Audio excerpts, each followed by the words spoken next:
Hello, ladies and gentlemen, and welcome to the first round of the Masters of Endurance here on iRacing.com. This is the 12 Hours of Road America presented by Derek Speare Designs. Joining me today in the commentary box, and no doubt many more as time goes on, currently Lewis McGlade and Michael Passingham for the first time in 5 years. How are you two doing? I'm good, hello. And Passo, if he's still there. I'm not sure. He could have gone already. Sounds like he's gone already.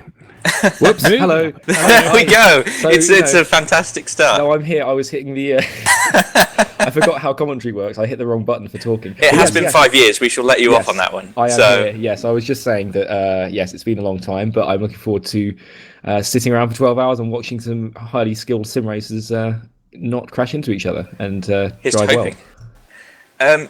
Just a few things for you guys to have note of. If you want to have a look at the live timing, that is mastersofendurance.net/live timing. The broadcast as well, mastersofendurance.net/live timing/live. Then you're going to get both together, be able to watch the race and monitor the times. I'm not sure of the hashtag, but I believe that Michael Passingham is going to be monitoring that one today. Social media correspondent, yes, that's me. The hashtag is #IRMOE. And teams and various people will be, I imagine, tweeting either happy things or sad things if bad things happen, which, you know. Yeah, well, we can only keep our fingers crossed. Of course, the driver swap feature in iRacing is still very much in its early days, but for the most part, I mean, we've seen a few longer races go on over the past couple of weeks now and work out pretty well. Lots of the teams in this race have been a part of those, so have got the experience under their belts ready to apply to Masters of Endurance. And speaking of Masters of Endurance, been a while since I've seen this one around, and to come back with a grid of 60 teams this closely matched is absolutely incredible. I think the fact that, I mean, this series has a good history to it and a good bunch of admins who are rather clever and are able to organise quite a lot of stuff in a short space of time. I think that says a lot, and I think that is one of the attractions of this series. It really is, and it's worth already throwing out a thanks to the admins for having this organised and running on such a scale as it is.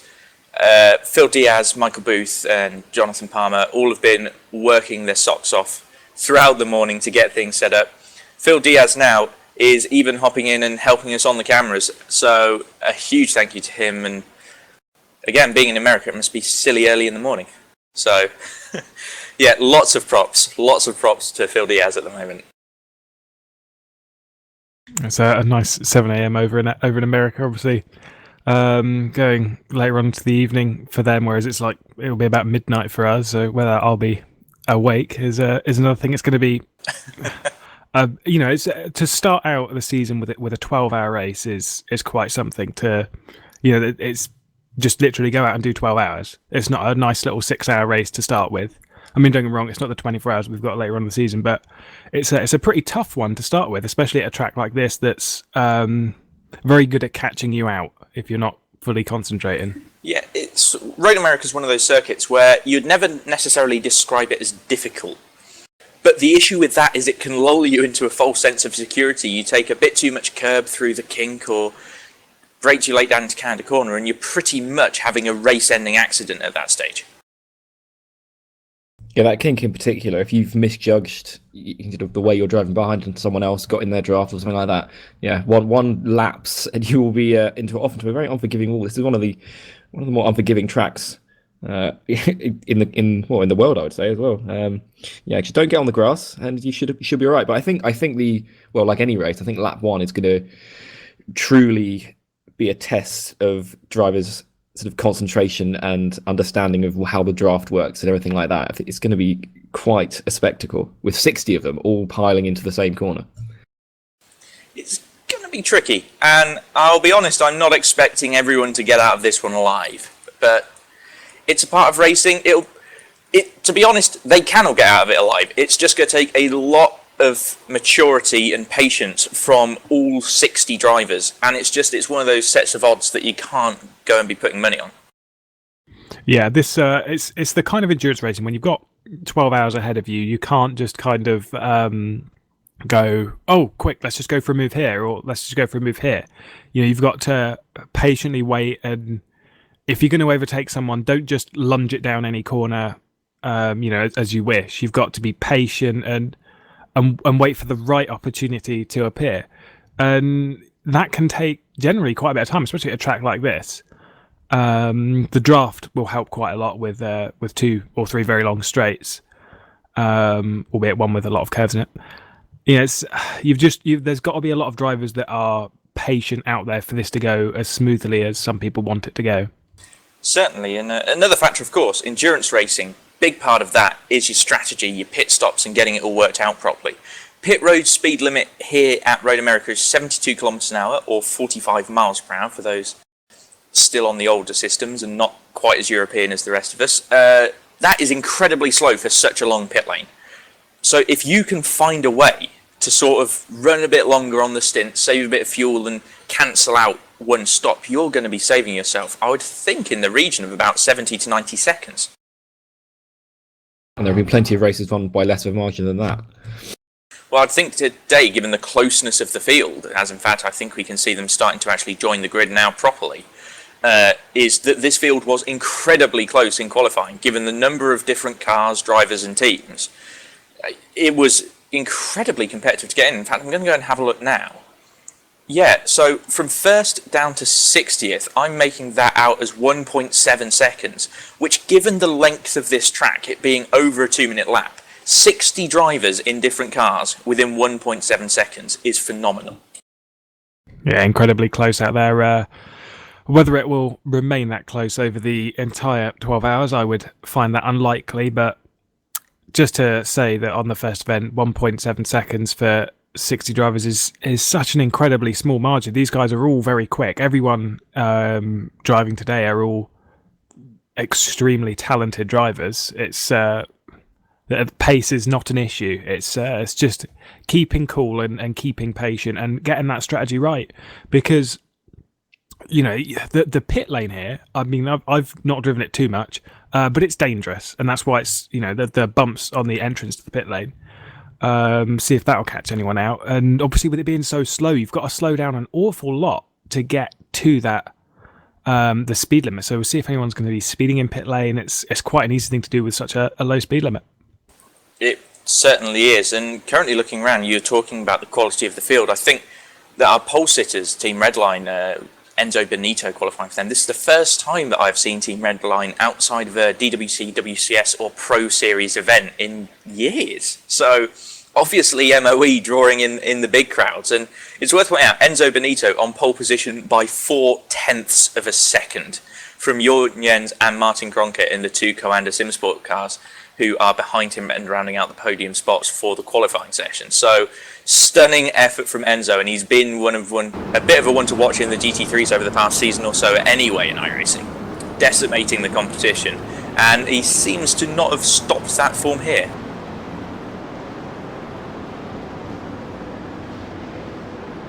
Yeah, that is some lap. Considering it's how little separates the entire field. To take 0.4 all for yourself is absurd, frankly. So we are now on the warm-up lap, and I guess we're now seeing these cars in action. It's worth pointing out we've actually got 4 different makes and model of car. And they're all well represented, apart from the Fords, which has 1.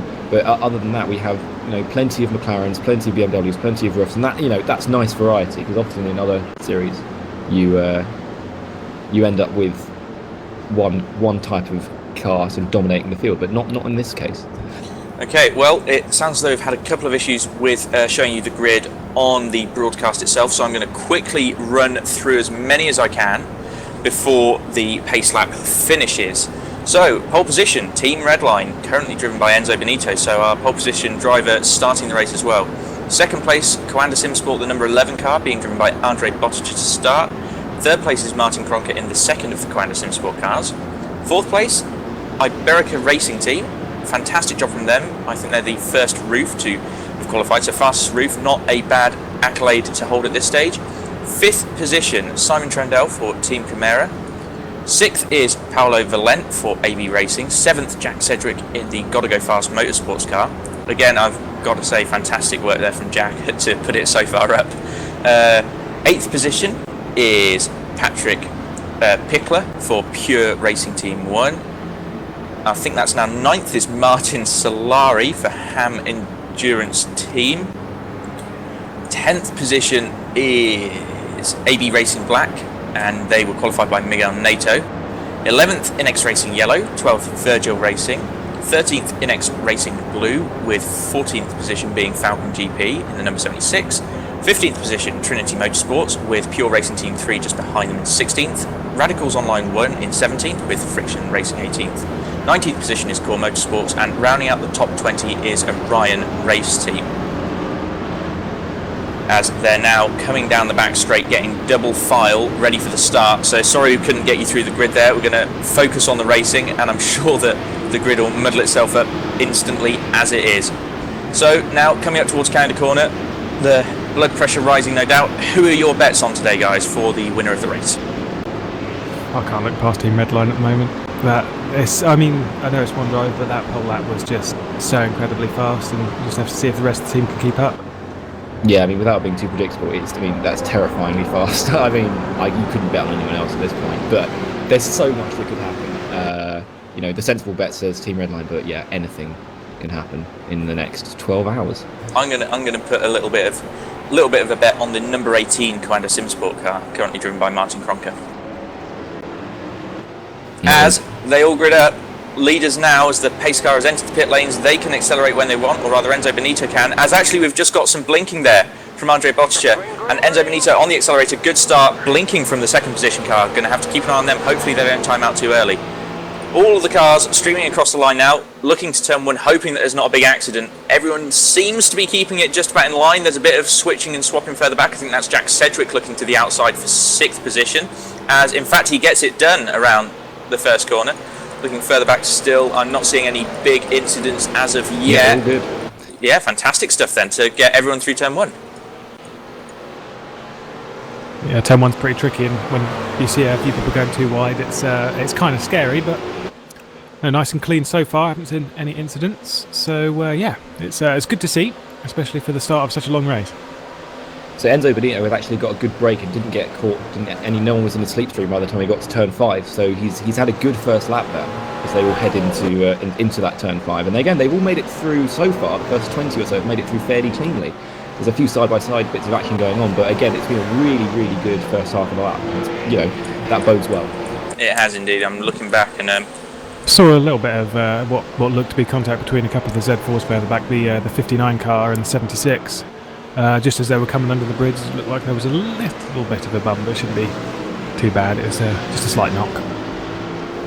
Yeah, and another team to follow today as well might be Glacier Racing in that solitary Ford GT, who are a very, very talented bunch of Finns when it comes to driving the Ford. And it's a little bit off pace with the other GT3 cars, but I'll be interested to see how much further up from their current 42nd position they can get by the end of the race. So I'm expecting them to keep it consistent and do a good job. Number 58, it's, I just saw it sideways just after the kink.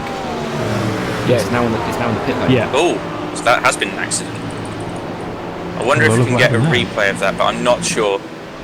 Oh, and 76 we're being told by our cameraman extraordinaire. Car 54 has just spun as well. Car 54 has just spun half around the track. That's Simon Trendell in the Team Camara car. I saw the 58, he just sort of went a little bit wide at the kink and just spun into the wall. Shame.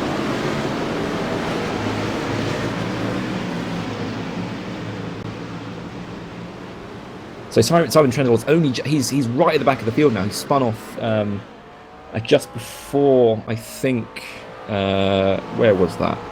Oh, just before, yeah, it was the second last corner. And I think it was Bill Mitchell, wasn't it? Yeah, Bill Mitchell Bend that he's lost the rear over the curb. Yeah, and he had to wait for the entire field to go past him, and he's now. It's got to be pretty gutted. Oh, and soon it's going on towards the front of the pack as we have a look there. Martin Kruger looking at the inside.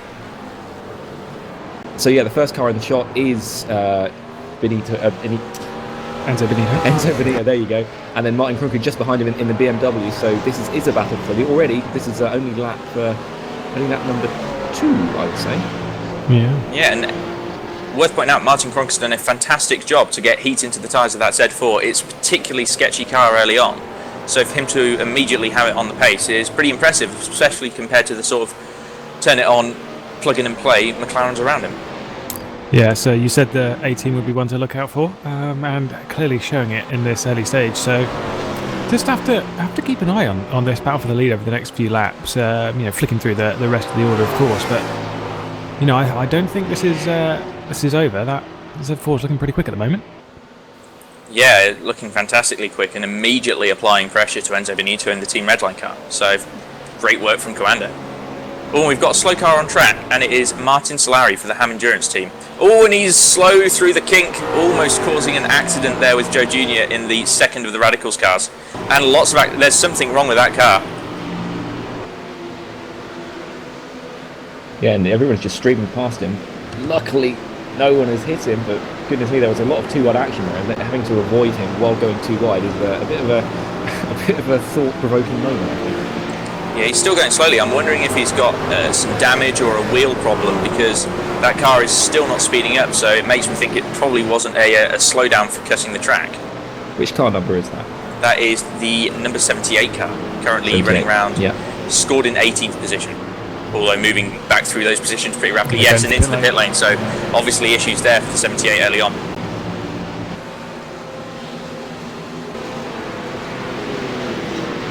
I also see, just you said they started in 42nd position, made up 6 positions so far as the 41 Glacier Racing with Alexia Loma. So they're making a little bit of progress in that Ford GT as they're seeing a few cars going side by side in front. So just keep, they are a team that we've got to keep an eye on and just see how they work their way through the order. Obviously, the only Ford GT out there.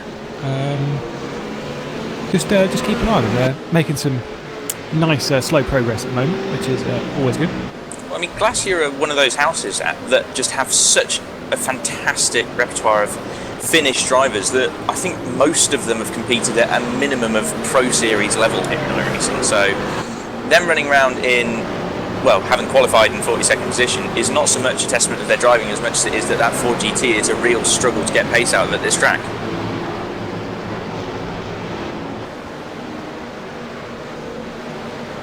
So the top two have just a little bit got away from the third place Coanda Simsport 11 car with Andre Buttischer on board. And I don't think they're going to be looking to overtake each other too much. I think there's going to be a lot of sticking in the draft, not going two balls out just yet, because there's such a long time. There's a lot of 11 hours 55 minutes to go. So there's no point in going crazy, because obviously Krunker is every single lap right in the slipstream and could easily pass him, but is there any advantage to taking the lead at this point? Probably not. It's certainly not going to matter if the strategies are offset to one another anyway, which actually I've seen quite a lot recently in endurance racing, is people running extremely offset strategies, so as a commentator you can't really tell who's leading until the last half an hour of the race. Move a bit further back, going into Canada Corner last time by, Jamie Wilson in the number 53 car was passed for 25th position by Christopher Osborne. It was a lovely move, a bit aggressive for this early on in the 12-hour race, but fantastically done, as in front of them, Jonas Nikarainen is going side by side with, I forget who that is, Yao Cardoso in turn 1, and makes the move. Yeah, I'm just seeing the 75 of Heavy Racing Black. It's dropped back, I think 5 or 6 positions in one corner, so he's really falling down the order. Turn 1 just got a bit offset through the first turn and has dropped back massively. Yeah, it was weird. He lost. He seemed like he was letting everyone through, but I can't imagine why he'd want to do that unless he has an issue where he's just trying to play it safe. Because there were a lot of cars behind him. He did get passed almost instantly by five other rivals. Yeah, and it looks like it's actually coming under increased pressure from the New World Simsport car, the number 55, currently driven by Antti Pahala just behind. This is a big old train actually, behind Jeremy Bootloop, who's currently driving the Radicals Online car, the number 16. So, a really impressive train that he's got himself there. Yeah, after only about 4 laps of racing, it's quite impressive to still have a train like that long. I'm sure, sometimes just getting out of the action a little bit and dropping to the back is sometimes a pretty good strategy call. You might see it sometimes in real world racing, just to keep out of the trouble. If there's going to be a crash, it's good to stay out of there, as opposed to being in the middle of it. And we've had our first disconnect. Forza Speare. I'm not sure which team he's driving for, and I'm not convinced it's going to show me now that he's disconnected from the server. So, shame for them to have basically lost a couple of laps this early on. Being informed that was probably a spotter, so no worries. As Jack Sedgwick under pressure by Timo Evenen in the Inex Racing yellow car, going to go side by side into turn 1. Pretty sure Sedgwick's going to back out of this one. Indeed he does, gives the position to Evenen before they even get to the corner. Jack Sedgwick did make a stunning start to get himself up to 5th position, now dropping back to 6th, still perfectly respectable given that he started 7th place. Yeah, I think he might be under attack by the 2 car behind very shortly, coming down into turn 5. So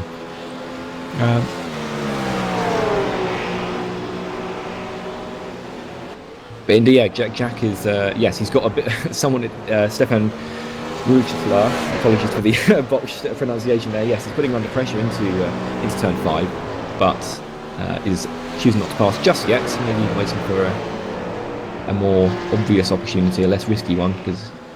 Yes, it's a nice little train though for this 5th, 6th, and 7th. Yeah, I said a bit earlier that you've got to wait for that right opportunity, not just any opportunity. It's got to be the right one. So he's looking now. Oh, bit of a wiggle. Yeah. Keeps So Stefan in that Virgil Racing car did try and go around the outside there in turn 8. But yeah, I don't know if he clipped the grass or hit a bump or whatever, but he just unsettled the car enough, and it looked like he might be heading off into the gravel, but just got away with it. That was a nice moment. That's car 2, those who are keeping track of the numbers.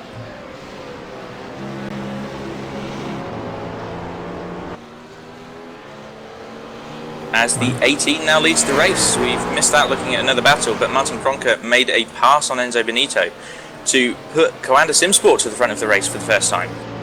Incredible. I'm convinced that that's not going to be a battle that rests quite so easily.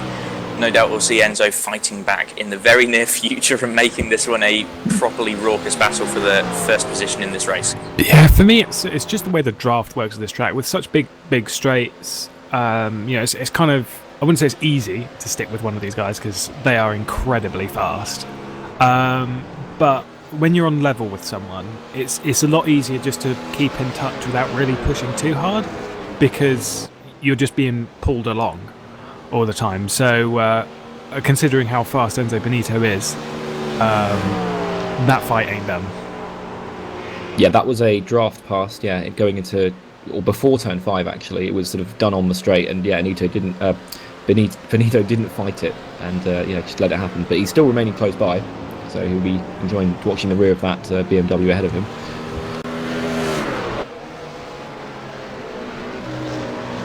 Yeah, and again, it seems as though he's got a bit better speed through the low-speed corners in that McLaren than Martin has at present in the BMW. So these two probably going to be a bit of an ebb and flow for the entire race, pending mistakes, obviously.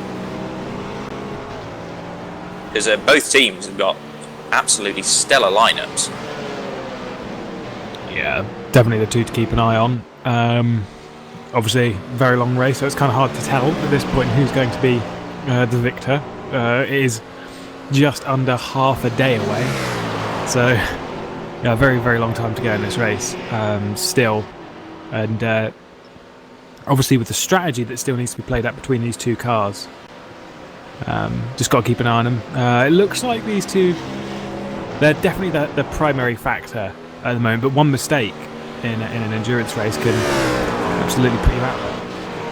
It certainly can, and whilst 12 hours is still an incredibly long time, it's certainly not 24, so there is less margin for error in terms of time that you can then make back up in a 12-hour race than a 24. I mean, the 6-hour races will basically be like sprints to these guys. No mistakes allowed, because as soon as you make one, you're done for the day. So again, they're sort of in a similar position even now, because everyone in the same class, it turns a bit into sort of the 12 hours of hot lapping as best as you can. And that's certainly what the guys at the front are doing. No holds barred. Last lap for Martin Kronker at 2 minute 5.0. Very nearly a race lap that could have qualified him onto the actual grid. Yeah, incredible stuff considering how close that grid was.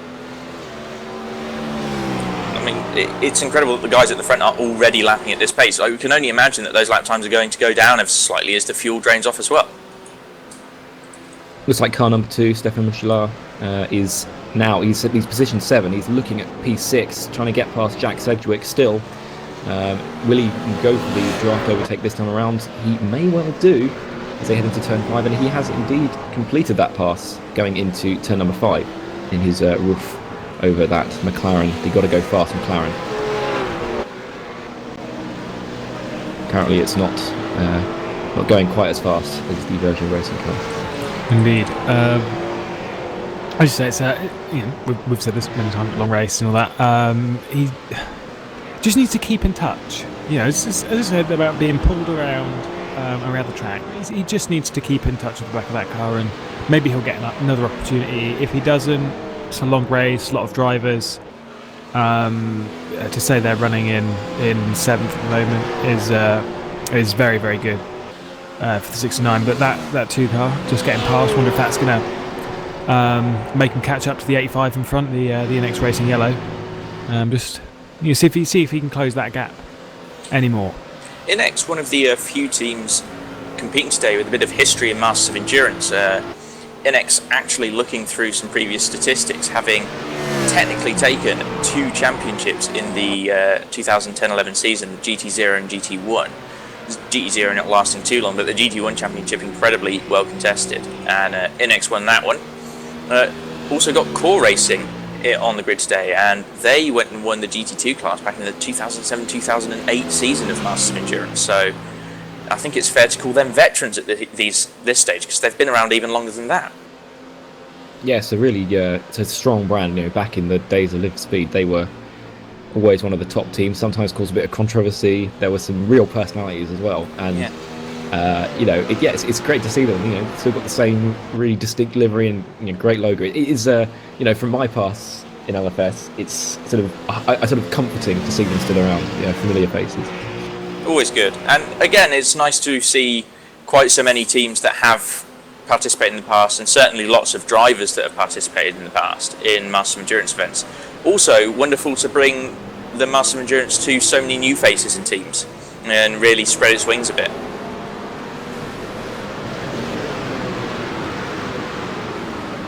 Yeah, I mean, who knows? This is just the start of the MOE iRacing journey, and so far, 16 minutes in, it's all gone on pretty well. Yeah, I'm only seeing 2 or 3 cars haven't really lost laps or specifically large amounts of time, so good stuff, as there seems to be a bit of bunching up around the 97 car at the moment, and that is the KRT Motorsports vehicle being driven by Carl Modig. All sorts of 2 and 3 wide action, which again seems a bit aggressive for this early in a 12-hour race, but I guess you've got to shuffle yourself into the position that you want to be in. That is definitely not a part of the grid I'd like to be in. That looks absolutely terrifying. They're as you said, they're all kind of bunching up and having a little look here, having a little look there. It doesn't look like anyone's too aggressively trying to just jump it in. They're all trying to keep aware of what each other's intentions are, and being patient is definitely required. But that looks just terrifying. It certainly does. Speaking as well of people that have come through from Masters of Endurance and Live for Speed, Last Lap Motorsports making an appearance today and currently running in a very strong 16th position in the number 52 car. Derek Murray behind the wheel, who I believe is one of their more recent iRacing related signings, because he's certainly not a name that I've heard of in the past. Yeah, indeed, Last Lap sort of came into fairly late in the LFS history, as far as I'm aware anyway. When I was keeping an eye on things, they were a fairly new team. Obviously it's been a few years now, so I guess they're well established at this point, but it still feels like they're a new team. We've got a good side-by-side action with car 84 and car 97 as they go down straight back into 28th. That's the Hellenic Racing Team and KRT into turn 1. Oof. It's a little bit close, isn't it? I clenched. I don't know about them, but I certainly did. And it's actually put KRT under pressure from, I think that's the 3rd Coanda Simsport car, 88 rather. Yeah, it's not so much of a rhythm track. You're not talking somewhere like Suzuka, where you need that flow, and once you get out of it, you start dropping positions. But there is certainly that, especially through the first couple of turns and through some of this section up towards the carousel, there's just some bits where if you get offline a little bit, you're just under attack from literally everyone behind you. So Yeah. it just needs to try and keep that rhythm up. Road America's definitely a track made up of big stops and 90-degree corners, which unfortunately you can't go getting wrong because there's not necessarily a flow to it, but you get your big stop wrong and you understeer off, and you get the 90-degree corner wrong and you're spearing off the track, and immediately, as soon as you're offline here, you're losing time positions and normally bits of your car.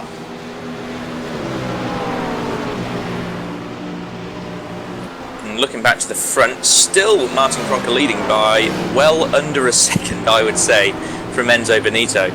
These two running around in formation, ever so slightly pulling out a gap to Andre Boccia in third position, who is currently coming under increased pressure from Jesus Sicilia of the Iberica racing team. So that's going to be interesting to watch. Maybe we'll have a battle for third on our hands in the next couple of laps. Yeah, I don't think Benito's pushing too hard at the moment. That battle for third's getting very close. But Benito, not the lap he just completed, but the lap before that was a 4.8. Well, so he's got plenty in the tanks, I think, exactly. is what we're And trying to say. The lap he's just done is a 5.5.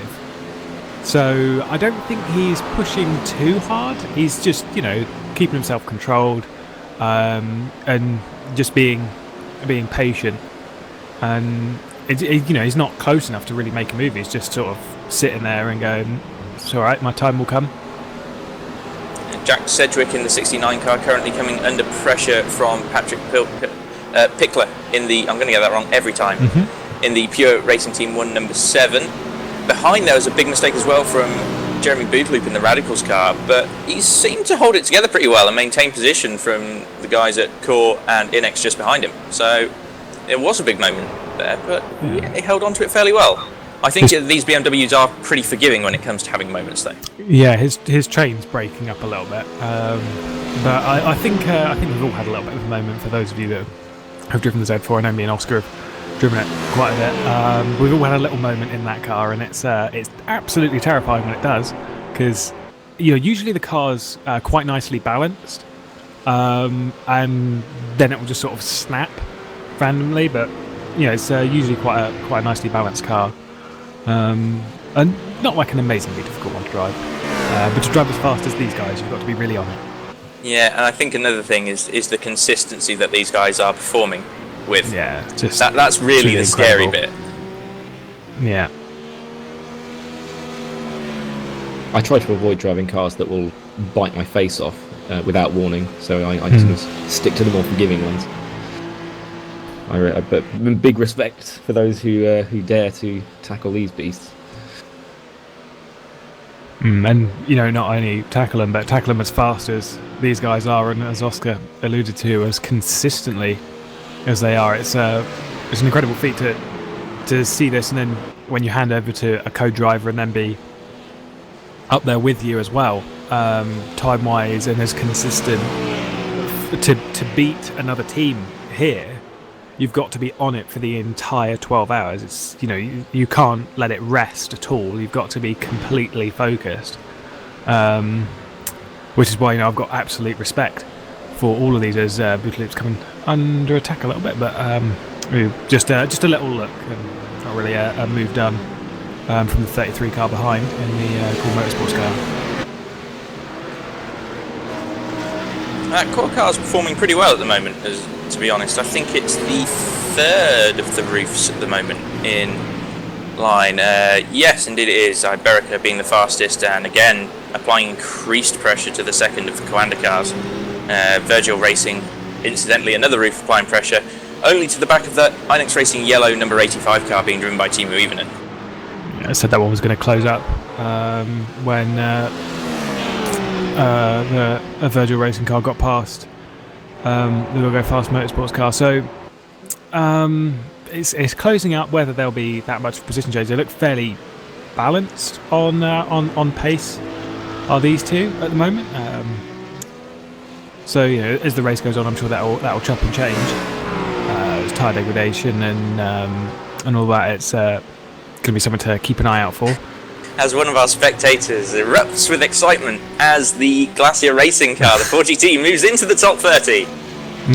Good drive so far. That's positive. Quite a few positions. I think that might be a fan favourite, you know. Yeah. Certainly for me. I mean, just massive props to them for even daring to drive the 4GT. I had a go in it the other day in one of the standard iRacing events, and rapidly found out what a poor decision I'd made, just sitting there thinking, oh, I wish I had a BMW.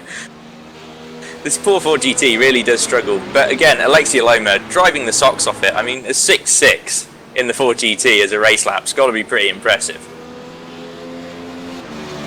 Yeah, I mean, I've heard you complain about how terrible that car is for quite a lot of this week. So, yeah, that's a massive load of respect to them for driving that as fast as they are, and in the top 30 now. That's halfway up the order, so a little bit of way to go. Especially, when you think about it, we're only just under 25 minutes in, just over 20 minutes in. So for those lot to have made that kind of progress this early is good. Fantastic work from those guys, and successfully, it seems, having pulled away from the pack behind, currently forming a bit of a co-hander train behind Philip Starm in the 88. And we saw R4R make a big lunge into turn 1 and gain a position. Scott Michaels currently behind the wheel of the number 4 car. Just a reminder that if you are on Twitter and you're one of the over 200 people currently watching, please drop us a tweet, #IRMOE. I'm looking at Twitter because, I love them social medias. So, got anything to say, tell us what team you're supporting or which team you're driving for and what you're looking forward to, let us know. And I'll keep an eye on it. Always wanted to say that. So much power wielded by the social medias. It's always a good way to get in touch with the fans.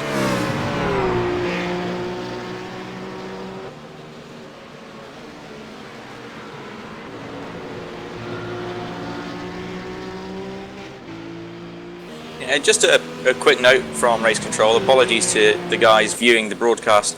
Just having a few technical issues with the overlay at the moment. They are going to be fixed, but you may well see everything go from the screen. That said, we're still going to be here bringing you the actions. You can hear our I don't know, you can decide whether or not they're lovely voices, but they're going to be here for another few hours to come as of yet. So hopefully you're enjoying it. Overlays are going to get fixed as soon as, and the racing is no doubt going to stay as good as it's been so far.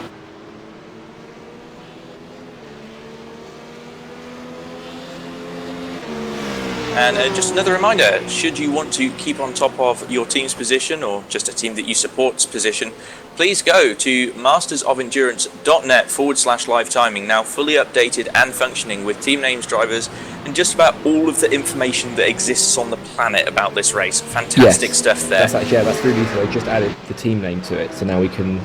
Yeah, that's super useful. We can just look at that. We don't need to worry about looking at the racing anymore. We can just look at the live timing and pretend we know what's going on. Honestly, my index figure hurts quite a lot from clicking. Also, I assume it's a position change. What's happened is 3rd and 4th, which have flicked around. The 10 car has gotten up into the 3rd position. The 11 car's dropped back into 4th, from what I've seen. Yep, looks right to me. I imagine that was done coming through Sector 2. Unfortunately, I can't get it on my replay because it's just being a bit annoying at the moment. I may well have to restart iRacing at some point and try and get that fixed. Oh yeah, I lost all that as well. I can't see what happened. However, there was a pass. There was a pass to position. Yes. That's all we know. That is the only thing right now that is certain. Where there isn't a pass though is the lead. Kroenke is still leading the race. Not exactly by a comfortable margin, but is lapping pretty consistently in the mid to low 5s. The car behind is not letting him have a break. No, that's the way to do it. Just apply the pressure, and that's the way that you force mistakes. Although Martin Kroenke, I believe, second placed in the points at the end of the most recent iRacing World Championship Series. So he's a bit of a cool head and a damn quick driver. So Enzo Benito is certainly going to struggle to cause a pressure-induced mistake from Martin Kroenke, although he seems to have closed up a bit on the previous lap and is really starting to apply that pressure again, showing his nose now coming down the back straight.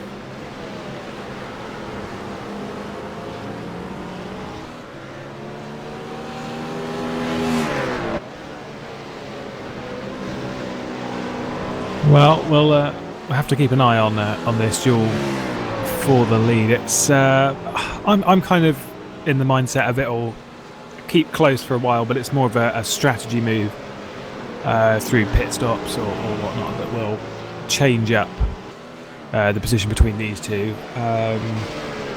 Further back, I think third and fourth, they're going to sort of separate a bit and move apart. But still, this fifth and sixth battle, I mean, it's kind of closed up to a point where it's not getting any closer. So I think everyone is just trying to keep patient to, obviously waiting for a strategy call or one on. We're only 34 minutes into this race, so yeah, patience is key in this endurance racing. Yeah, I guess we're just over half hour, and we could give a little rundown of at least the top 10 positions, looking at the tracker. So we've got Commander Sim Sport in the lead currently by just a third of a second, ahead of Team Redline, and then Iberica Racing Team in third, about 5.5 seconds behind. Commander Sim Sport in fourth, the McLaren, and fifth Inex Racing Yellow in the BMW. Sixth is Virgil, seventh is Gotta Go Fast. That's a number 69 card. In eighth position, Pure Racing Team number 1. Ninth is Radicals, and 10th is Core Motorsports. And they're followed. Ooh, we've had Core Motorsports has gone off at the final turn. He's gotten back on pretty nicely. He's just dropped back from the train. Apologies for talking over you. No, that's fine. Just dropped off. It seemed like it just dropped a couple of wheels at the final turn and went off. So I think, he caught the grass twice on the way in, and yes, he lost at least one position. Yes, he was right on the rear of the train, but now he's outside of the top 10. Yeah, it's just little mistakes like that tend to wake you up, and you try very hard not to do them again.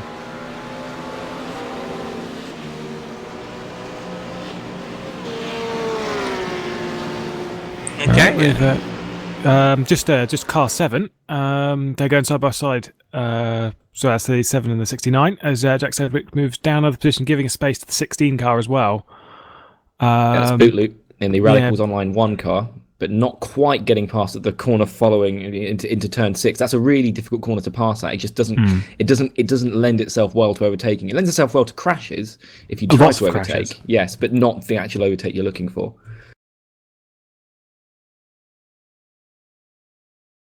I saw it was a 5 or 6 car train behind the Gogo Fast Motorsports car. The 69 a while ago, he's obviously lost one of those positions. Is under heavy pressure for another one, and obviously the Cord Motorsports that went off a little bit earlier. So Jack Sedgwick under quite a bit of pressure at the moment, and he's gone wide at the kink, gets back on. So you probably won't have seen it. We've just gone to a splash screen briefly as we fix the overlay, but just to let you know, Jack Sedgwick is just being passed now as they head into, I think, Canada Corner, and that's Jeremy Bootloop in the Radicals Online car, who has made that position now up into 7th. No, into 8th. No, 7th. You're right the first time. I was right the first time. It updates at the end of the lap for us, so it will say their previous positions until they complete the lap. Yeah, I think I corrected myself based on that fact, but got the fact wrong. I'm sure it's going to happen a lot. So the stream is back. We've got ticker tape. Ticker tape? Yes, ticker tape all over the place. Ticker tape all over. Yes. Yes, under attack again. This time from the Inex Racing red car, the 99. That's looking like he's going to make a move into turn 5. So that ticker looks great as well. I just had a little look at the actual live stream. It's very good indeed. You guys are getting a good show. Thank you to everyone who worked on the technical side. It looks really very good indeed. Things have improved a lot in the 5 years that I haven't been commentating for. And yes, that 99 car has made a pass. He has passed Jack Sedgwick now. So Inex Racing red, Robin Fiskups, has passed Jack Sedgwick. It's turn 5. Turn 5, I think, is the key overtaking point on this track if you haven't already worked that out. Well, there's a few other points that you can overtake at, but they're very, very scary. Turn 5's the most secure, the most confident. You've got places like Canada Corner in the first turn, which you can do if you desperately need to get past. But waiting for somewhere like turn 5 or something like that, it's just a lot easier, a lot more, a lot safer. certainly is. And again, going out into turn 5, that's pretty much the biggest stop on the track. So you've got more braking zone there than anywhere else to play with when making an overtaking manoeuvre. Again, there's still a very big braking zone down into Canada Corner, but the apex itself is much quicker, so still a lot less slowing down to do.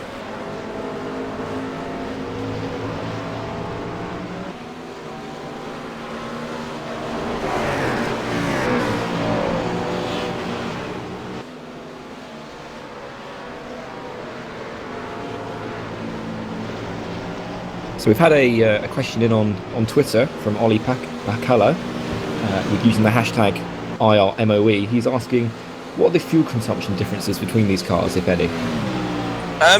There are certainly going to be smaller ones. I'm under the impression that the roof actually is at a small disadvantage when it comes to fuel consumption.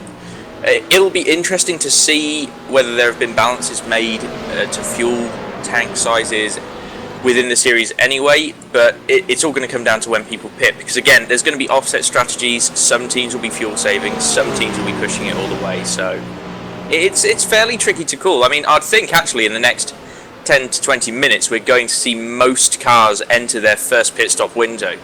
Just judging from previous experience, that's about as long as these cars are expected to be going for, so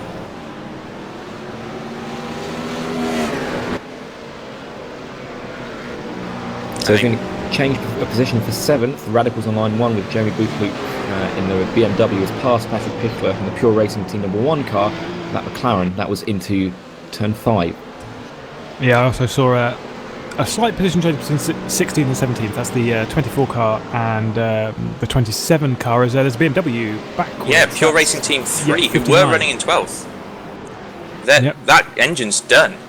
That's by a the looks big. of it. What's he done there? That's a big crash. That's a pretty big crash, yeah. I think he's caught the grass exiting the corner and spun to the inside and absolutely square on hit the wall. Yeah, I'm having a look back here. You're absolutely right, Oscar. He did just do that, bang, square in the wall. That has utterly broken that vehicle. It was a really minor mistake, like just a really sort of like rubbishy. Oh, I would have normally got over any other day, but he just, the throttle was held down and he couldn't lift off. He's with the out engine of everyone's way as well, but unfortunately getting a little bit in it. I think that's game over. With the engine gone like that, you won't be able to get the repairs done at pit stop unless there's a fast tow, and I'm under the impression that there isn't here, so... Oh, one fast tow. So, saved by the bell, Sven, Kresmer and Pure Racing are going to be able to carry on. You don't really want to be using your fast tow this early on, though. No. I mean, that really well, the truth is that it will get used up in the first pit stop anyway. So even if you've just scuffed the bumper, it gets used in your first pit stop. So I'd imagine most people, particularly back from, say, 5th position with all that hustling at the beginning, will lose it after their first pit stop as is. Oh, right, okay. Yeah. That makes it more complicated later on then. Or well, less complicated. Shame. That's probably dropped him, that's pretty much definitely dropped him straight back into last position. As I say, it's just a bit scary seeing him come round some of this back section of the track with all of these cars racing for position. Oh, and Last Lap Motorsports have had enough. Derek Murray, no damage on that car. It looks like he's just had a spin into turn 3. Lost a lot of positions though, was in 13th. I think he's going to be falling back to probably 16th, 17th position now.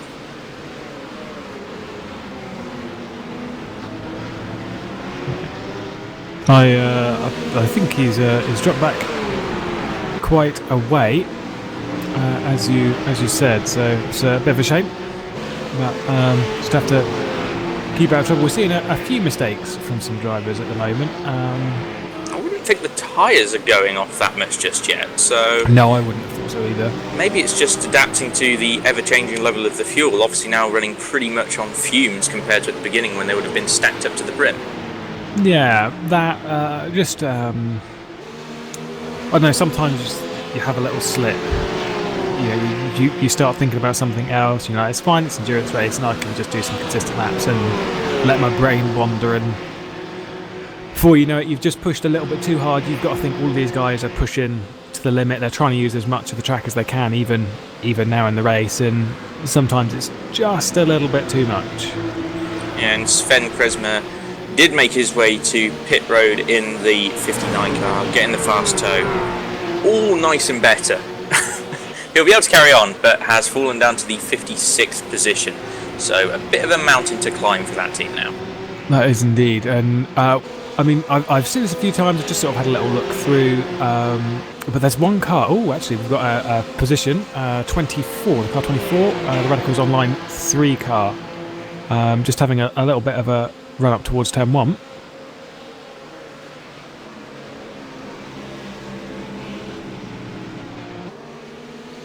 Gaining that position.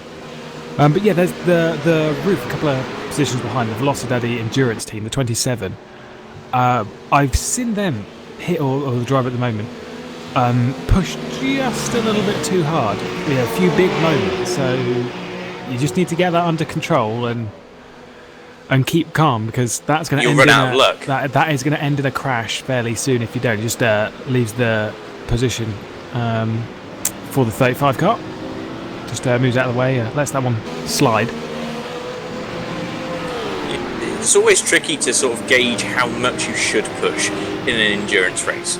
You could lift off, but then you're losing out on positions and track positioning. Or you can push on and spin off the track and write your car off, like Pure Racing 3 did. So it's a balance that you need to strike well. And I mean, the guys at the front seem to be doing a fantastic job of it, but there's been a few cases further back where pushing a bit too hard for a lap or two has left you off the track. I mean, we even saw Jack Sedgwick leaving the road going through the kink, so even there, signs of pushing too hard at this early stage of the race. Yeah, I'm not sure what happened to the person who was originally running in fourth. My memory has completely run away. But there was a battle for third and fourth, which is completely what it is Jesus Cecilia is in position 53 and has suffered either an incident or a timeout. That was the roof that was running in third position and now scored as in the pit lane and 53rd. So I'm not sure. I'm going to quickly look here, and I can't see a timeout, so I've got to assume that was an incident for the number 10 car. Yeah, apologies for not picking up on that earlier. Back with the lead. Yeah, still going for it. Enzo Benito really looking racy at the moment in the Team Redline car. We're approaching that first point you said about pit stops. And we've got a penalty. Yes. Philip Starm, that's the third of the Coanda car. Ooh, interesting. Not really sure what that's for. So that's an avoidable contact penalty, and I'm guessing probably a stop and go as Enzo Benito gets it wrong. That is he got so like there's no need to be getting that close unless he's really pushing for his inlap or something like that. There was no need to be that close, and it was so Martin Krunker almost held him up through the carousel, got him his dirty air, and off he went. I think that's likely. Through those corners, the mid-engine car is going to have a better rotation through a corner like that. All the weight out on the nose in the BMW is going to push it wide ever so slightly. So a bit better apex speed there, and it caught Enzo Benito out being that close. And you could see he stamped on the brakes and it locked the rears, sending him straight on and off the track. Don't think I'll make that mistake again. Probably not. Enzo Benito not actually one to frequently make mistakes when he's doing his racing, but that was certainly a big one. Yeah, I don't think he'll make a mistake like that again. And based on the pace we know Enzo Benito's got, obviously starting from the pole by quite some margin, I don't think it'll be too long before he's back to back one for the lead.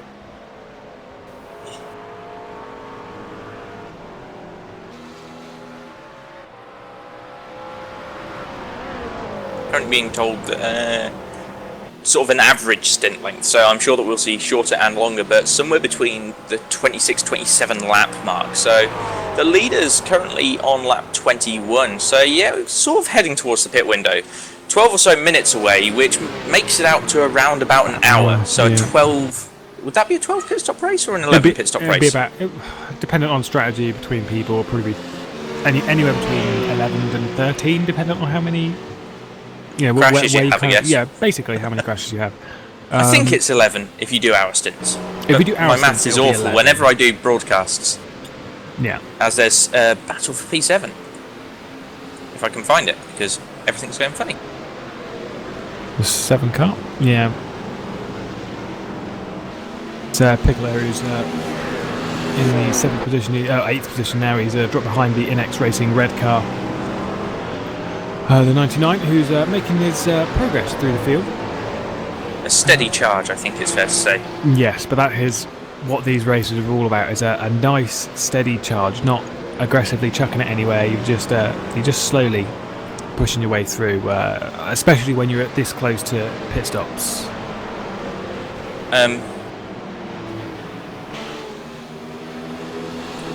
Yeah, and again, you talk about the steady progression. It's something that I'm expecting Inex to be really quite good at. They've got so much experience with this kind of racing and so many driver names with exactly that experience currently out on the track. It's all about timing it, getting yourself in the right place at the right time. And again, they should probably be one to watch for a podium come to the end of the race. Yeah, it's just about... Oh, as Murray's off again. Oh, lovely. In the 52 car, dropping back more positions. So what was a fantastic start for Last Lap Motorsports, rapidly descending into mid-pack mediocrity with a couple of spins. Well, he's down in 25th position at the moment, so mid-pack mediocrity, obviously, as you say. Just wanted to do some alliteration. Yes, that's fine. Standard. Alexia Loma in the 4GT up to, I think that's 23rd now. No way, don't believe it. Yeah, 23rd, just made the pass. It looks like there is an issue for... Hold on to Kiosoglu Nestoras for Hellenic Racing Team. You see, this is why I say the car number and the team name. Yeah, number 84, that would have been easy, wouldn't it? Yeah. Yeah, certainly an issue for that car. It was very slow going down the back straight, so I'm wondering if it's going to be a pit stop or it's just a slowdown for cutting the track somewhere. It's good to see that 4GT making some nice progress. It is. It's a great looking little car. It's a shame it's so slow though. Yeah, it is a really nice looking car. 22nd position actually. Well done. Yeah, Soon they'll be in the top 20 and we'll see all of the Finns in the spectator chat go mental again. That'll be a good thing to see. That would Always show good how fun. Impressive this driver's been approaching the hour mark of the race and having moved up from, what was it, 42nd they started? Really far back on the grid. Incredible drive so far. Really, really good progress from that in the lone Ford GT. You've got to think there's 60 cars out there, and there's one Ford GT. They're pushing it towards. Really, it's just been Alexi in the car at the moment, but Alexi Loma's pushing it towards the top 20 for that 41 car, which is just truly excellent. They've got a number of very strong drivers at Glacier. I'd say Alexi arguably is the strongest of those. So maybe the progression they're making at the moment is down to the driver, but all the drivers are good. They could very comfortably hold on to any position that Alexi gives them come the end of the stint.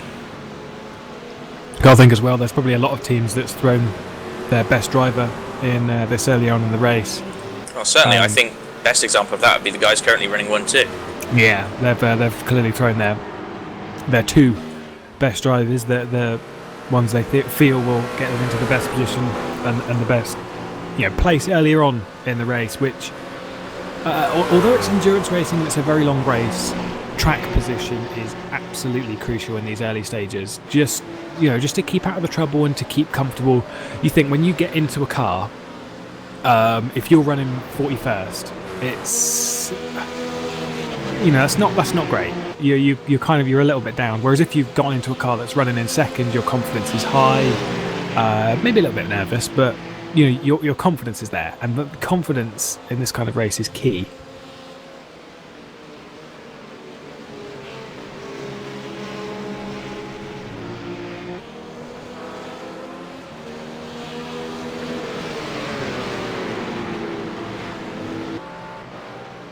The Radicals online 3 car, the 24, moving up more positions. That's again another car that's just making slow and steady progress up this field. I think they must have actually been passed by Christopher Osborne because they were actually ahead of them a few laps ago and came under pressure. So it's just sort of been another to and from between those two, and the Radicals car really not pulling away from the two roofs behind. And if anything, Joe Jr. in this Radicals online 2 car there, closing onto the back of the two guys in front and getting ready to make moves. Yes, it's actually a really good battle. I mean, yeah, that move, the last move that was made was into turn 1. It was a close one. Joe Jr. goes a little bit wide in that third roof as they pass a lapped back marker. But yeah, it's a really, really nice little battle. These guys are not resting. They're going for it, which is good. Good entertainment. It's nice when at least some guys are happy to put on a bit of a show. Oh, someone's bound to do it. You know, you've got 60 cars out there. Someone's bound to just push it. Oh, and Martin Kroenke, he's got some front end damage. I think he's been struggling through the traffic a bit. Certainly got a bent in nose, hasn't he?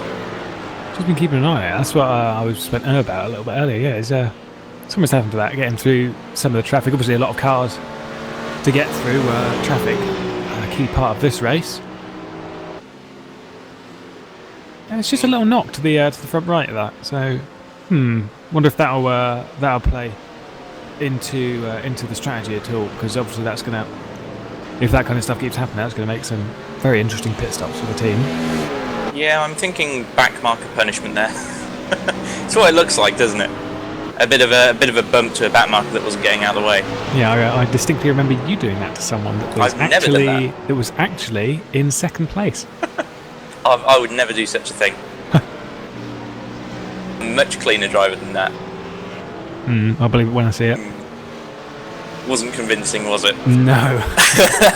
But sometimes some of the back markers are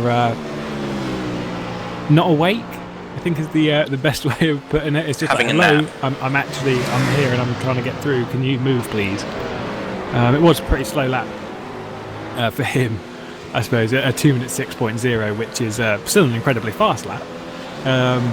But considering the fastest lap that Kroenke's put together so far this race has been a 4.8. A fairly tame lap. I assume the previous lap he did might have been the one where he got that contact. We'll see what he does on this lap and see if that damage is actually playing into the handling of the vehicle at the moment. I wouldn't have thought so, but definitely something to look at. Certainly is, and battle going to be on the card soon for 20th. No, not quite 20th position. I'm getting confused because Peter Ridley, who is currently lapping in front of Lexi Loma, out of position, had a big incident early on, lost the entire front end of that Infiniti Esports car. Currently running around a lap or two down in 56th place.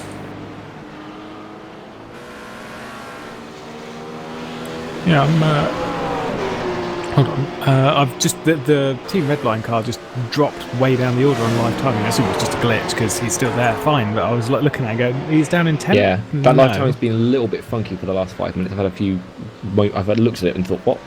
Oh, and there's been issues for the third of the Coanda cars, making a driver swap, but the front end on that BMW is no longer present in the pit lane, number 88.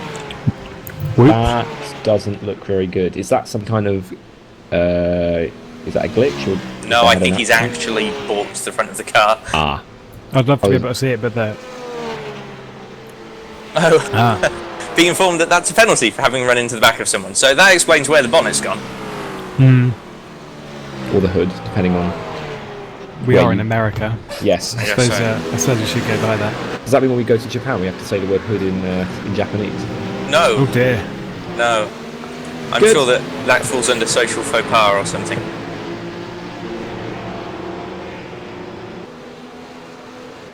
And a battle going on around the 27th spot. Lee Ellis holding up quite the train at the moment. In that custom image motorsport, is it? I'm sure I'm going to get corrected. I was custom. I was going to ask you to try and pronounce that one because I was looking at it and there was like. But custom spelled funny. Always here comes the move. That's Pure Racing Team 2. Yeah, in that McLaren. He's going to fight it. Indeed, but just he cuts over the inside, but then Lee Ellis is coming back around the outside. But you're not going to get around there, are you? You'll struggle. It's doable, but it's a struggle, and these guys are so close that I'm pretty sure it won't work. And Riley Preston in the Le Mans Rennsport 1 car is having a little look at this and thinking, yep, I can give this a go. Yeah, and this train's just getting longer and longer. You can see a couple more cars jumping onto the back of it, and there's a few more in the background that are just sort of going, oh, this looks like a bit of fun. Delicious places. As we are approaching the hour mark fairly quickly. 7 minutes until we hit that first hour complete. So soon to be pit stop time. Yes, pit stop should be very close. Interesting. This is 25 leaders on 26. If you can make it to 28 laps, and then say you're 90 seconds in pit lane, that could take you to an hour and 5 minutes, which, if I'm not mistaken, would eliminate the need for one more pit stop. So you could run one pit stop less if you could eke an hour and 5 out of the car. Yeah, that would actually be correct. But the reason why I wouldn't advise that too much is just because towards the end of the race, your fuel numbers are going to be so close. You've got to think, if you're in trying to have that 5 minutes in as well, it's just going to get so close. We see, I see someone coming into the pit lane. That is the number 93, the Rincon Racing car entering pit lane from what was 30th position. Was that a lap down, I believe? No, I think that was I was looking at. I think that was a first lead lap pit stop. Nah. Obviously coming in at the hour mark, saying, right, our stints are 1 hour for each hour, and that's the way it's going to be. It's not a too bad way to go. Just to. It's a nice, simple strategy. You can't go wrong with it. Yeah. It's sometimes the simplest ways are the best ways. I've not done too much endurance racing. In fact, I've only cheerleaded for one race, and it's just sticking to those simple strategies, the strategies that you know, and keeping the marks where you're aware of them. And when you're trying to stretch it out, as you were saying, you're trying to stretch it out to get that one less pit stop. Sometimes it might not be worth it just because it gets so close on the fuel numbers.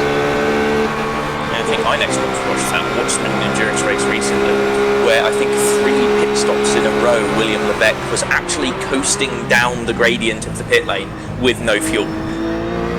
That's crazy. Talk about running it close.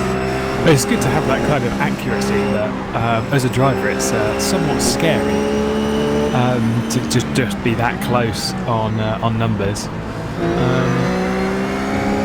Yeah, sometimes just not too comfortable.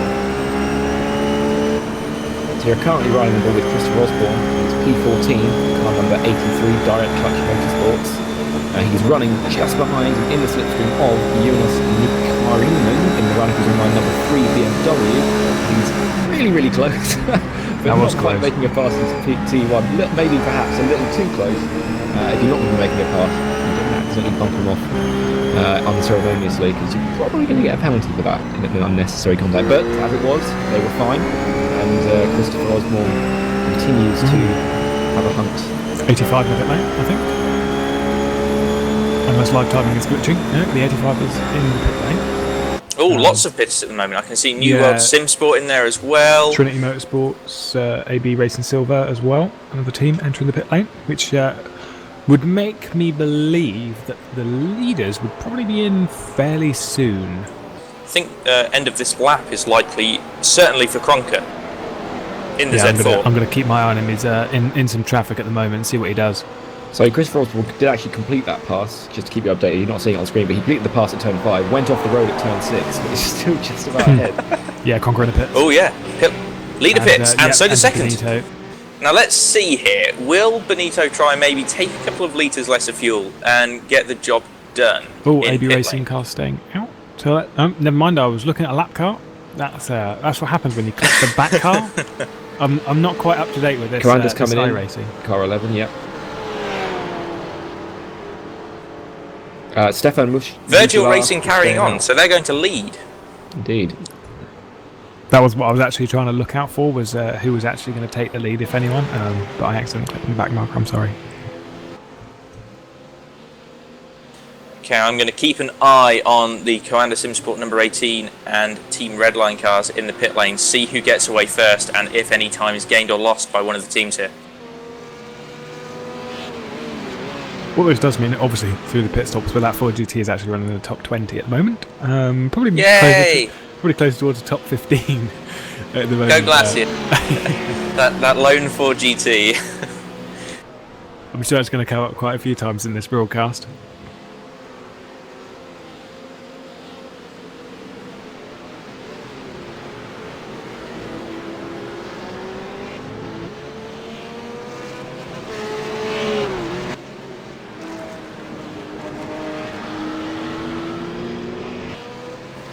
Apparently having a few issues with lifetime because there's too many vehicles on the circuit. As Coanda make a getaway, and it looks like they've gained slightly there on the Team Redline car, although it's pretty close. So those pit stops look close to identical. Yeah, it looks like the gap between first and second is now, well, what will be first and second is probably about 4 or 5 seconds. It's actually, it seems like it has got up slightly from before the pit stop. But the Commander car is now stuck behind a little bit of traffic. Carl Merdig. I think that's for position, though. So I'm not convinced that the 97 has to just pull over here. No, I think you might be right on that, actually, yes. He hasn't made a stop yet, but he does appear to be not getting out of the way. Well, like I said, I'm not convinced he's obliged to move over. Absolutely not, no. But he is now. He's been passed legitimately. Kronka having none of it, I think, is the way you'd put that. Indeed, yes, he's got a job to be doing. He's given Enzo Benito, well, they're just going to have to sort of tiptoe around on those cold tyres for a little while, and whoever can make the best of that situation can... Virgil's Racing's still going in the lead of this race, by the way. That's a very impressive fuel numbers. On to lap 29. Very impressive fuel numbers. Shows what I know when I said the roof was going to struggle on fuel. Yeah. Oh well. Yeah, you don't really know very much, unfortunately. No problem. Okay. First race of the season. Next race will be... Yeah, we'll be pros. Perfect. And it'll only be 6 hours, so we'll be much better. 1000k, has that 6 hours? Roughly.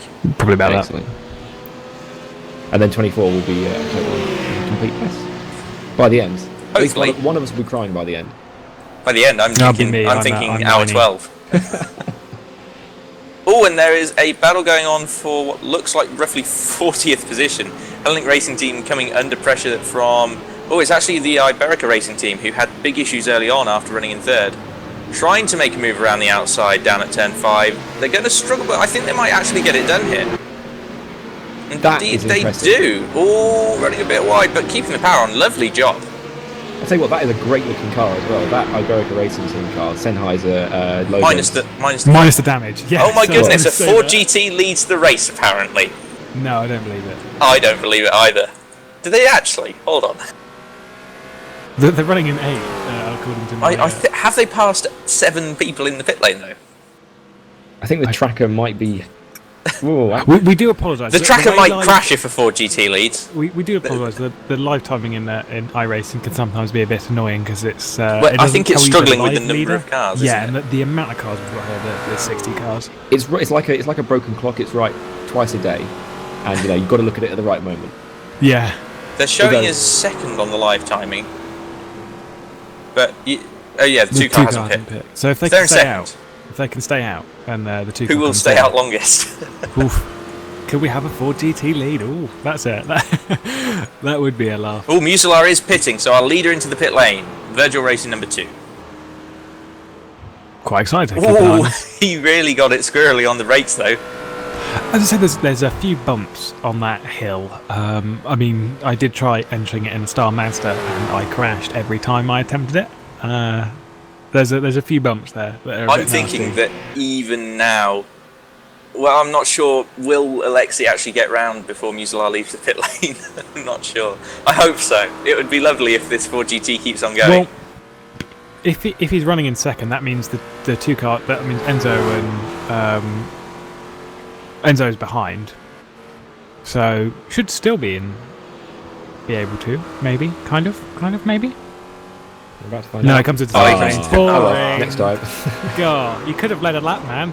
Everyone So needs close. a hero. These guys are already the heroes, as I believe, Martin Kronka now coming through to retake the lead of the race. Yeah, there he goes. Cool, that was a good lap on his last lap. For Kronka, that was a 4.8. Jeez. 4.7 from Enzo. These two. I think the 4.7 should be a new fastest lap of the race. I think you might be right as well. I think we only saw 4.8 in the first part. Yeah, I think it was a 4.814, which was the fastest in the first part of the race. So he's done a indeed it was. A 7.8, which is an incredibly impressive lap time to have pulled off. I mean, I'm enjoying seeing Enzo Benito and Martin Kronka just absolutely on the same level at the moment. It's really good to see. Fantastic racing from the both of them. So consistent.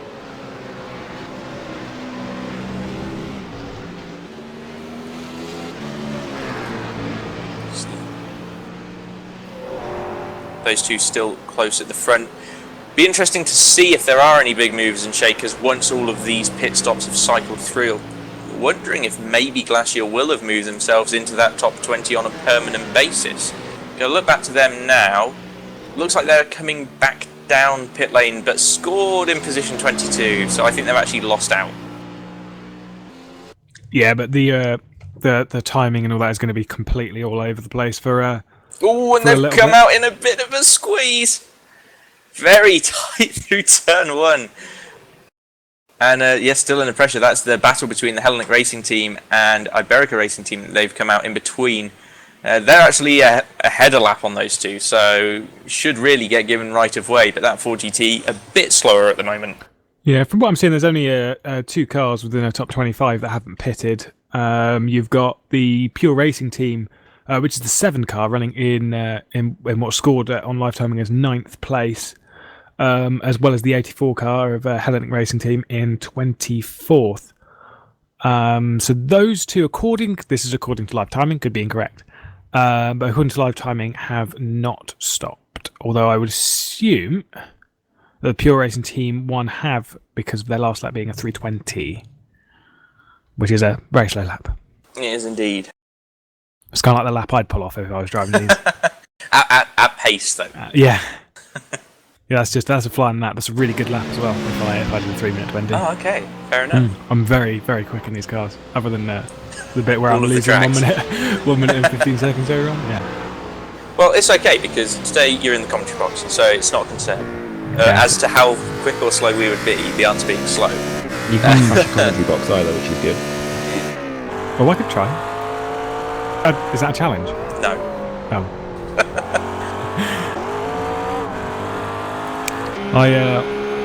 Just flicking through and seeing if there's any close battles. I don't see many at the moment, other than where that Pure Racing team is. It's very, very close, and heavily in traffic, but quite close to the back of the car in front, as they're actually just other side, I think. That's the 7 car and the 28 car. There was a change for position there. Yeah, good turn 5 move, outbraked him and got it done before turn 6, which is important to get back on the racing line and not lose too much time. Also, I see Cronker on the last lap. 2:04.3. Crazy. He's done 2:04.3. Well, I mean, that pulled away. I think it was a 0.5 as well from Enzo Benito, but still, to get 2/10. It's incredible the pace that these two are doing at the moment. Just untouchable from the rest of the field. No one's even close. Just shows the level.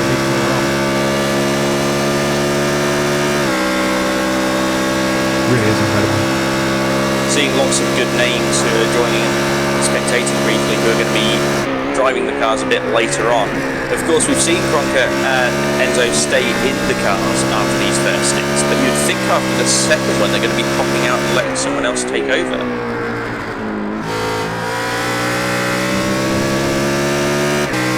I would believe so. I think when flicking through the ruling,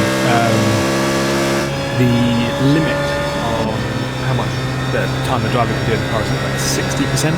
I think it's of the time. I believe that's what it is for a 12 or a 24-hour race. I'm not 100% on that. I will actually flick through the rulebook. Yeah, one of us should have done that prior to this. Well, I had a flick through and went, oh, that's what it was. Don't let the people from elsewhere that you actually race hear that one. Yeah. Right, let's have a look. So car number 60%. 40 has...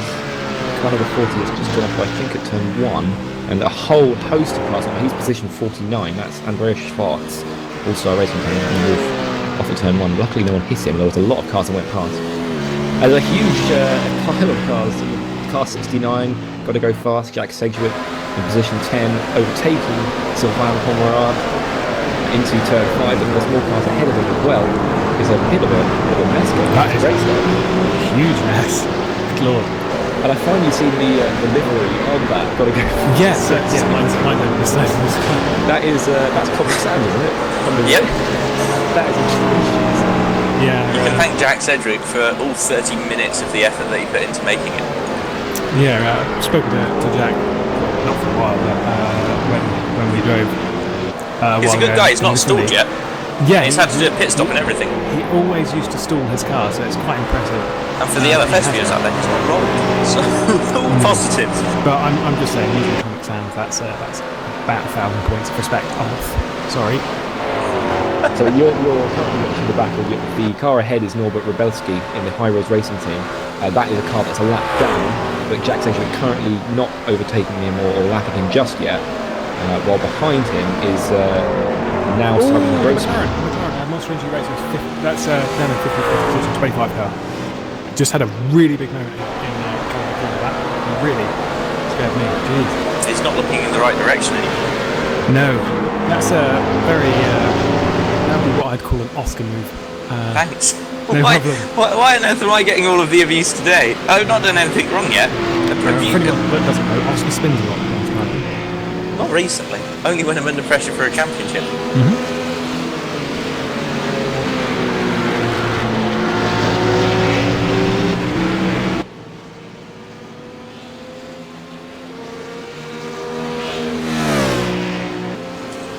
That's a battle for 5th position now, as Robin Friskops has been properly on the move, was back in 7th a few laps ago and is now onto the back of Stefan Muselar in the Virtual Racing car.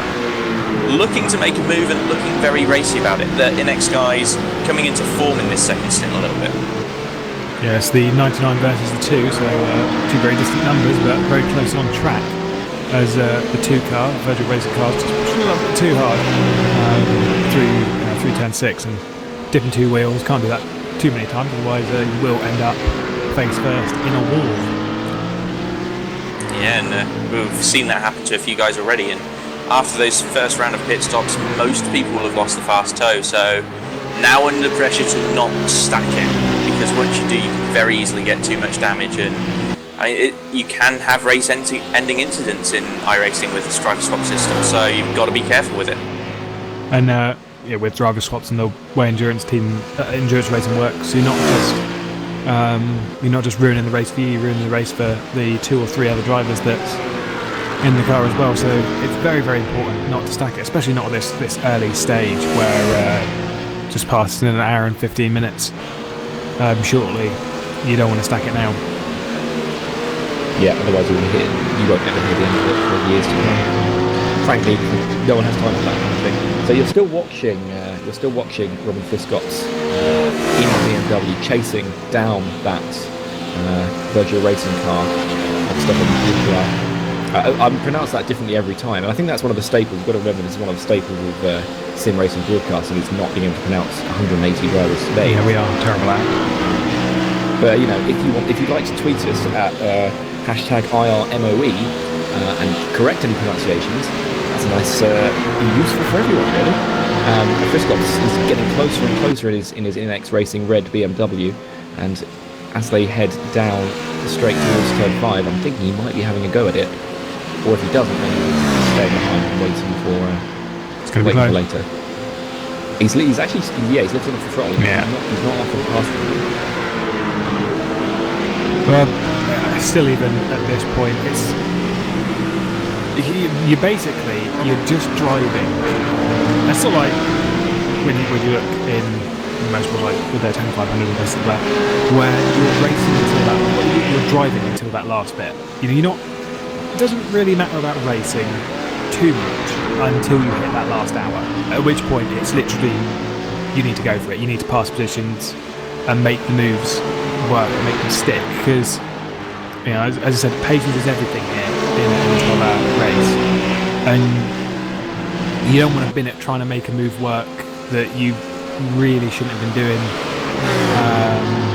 just past the hour mark. So he may be faster by a few tenths, but sometimes you've just got to go. It's a few tenths or that risk of having a crash. And as Oscar said, if you crash now, there's no fast toe. Or for quite a lot of these teams, there's not a fast toe anymore. So it's not really something you want to use.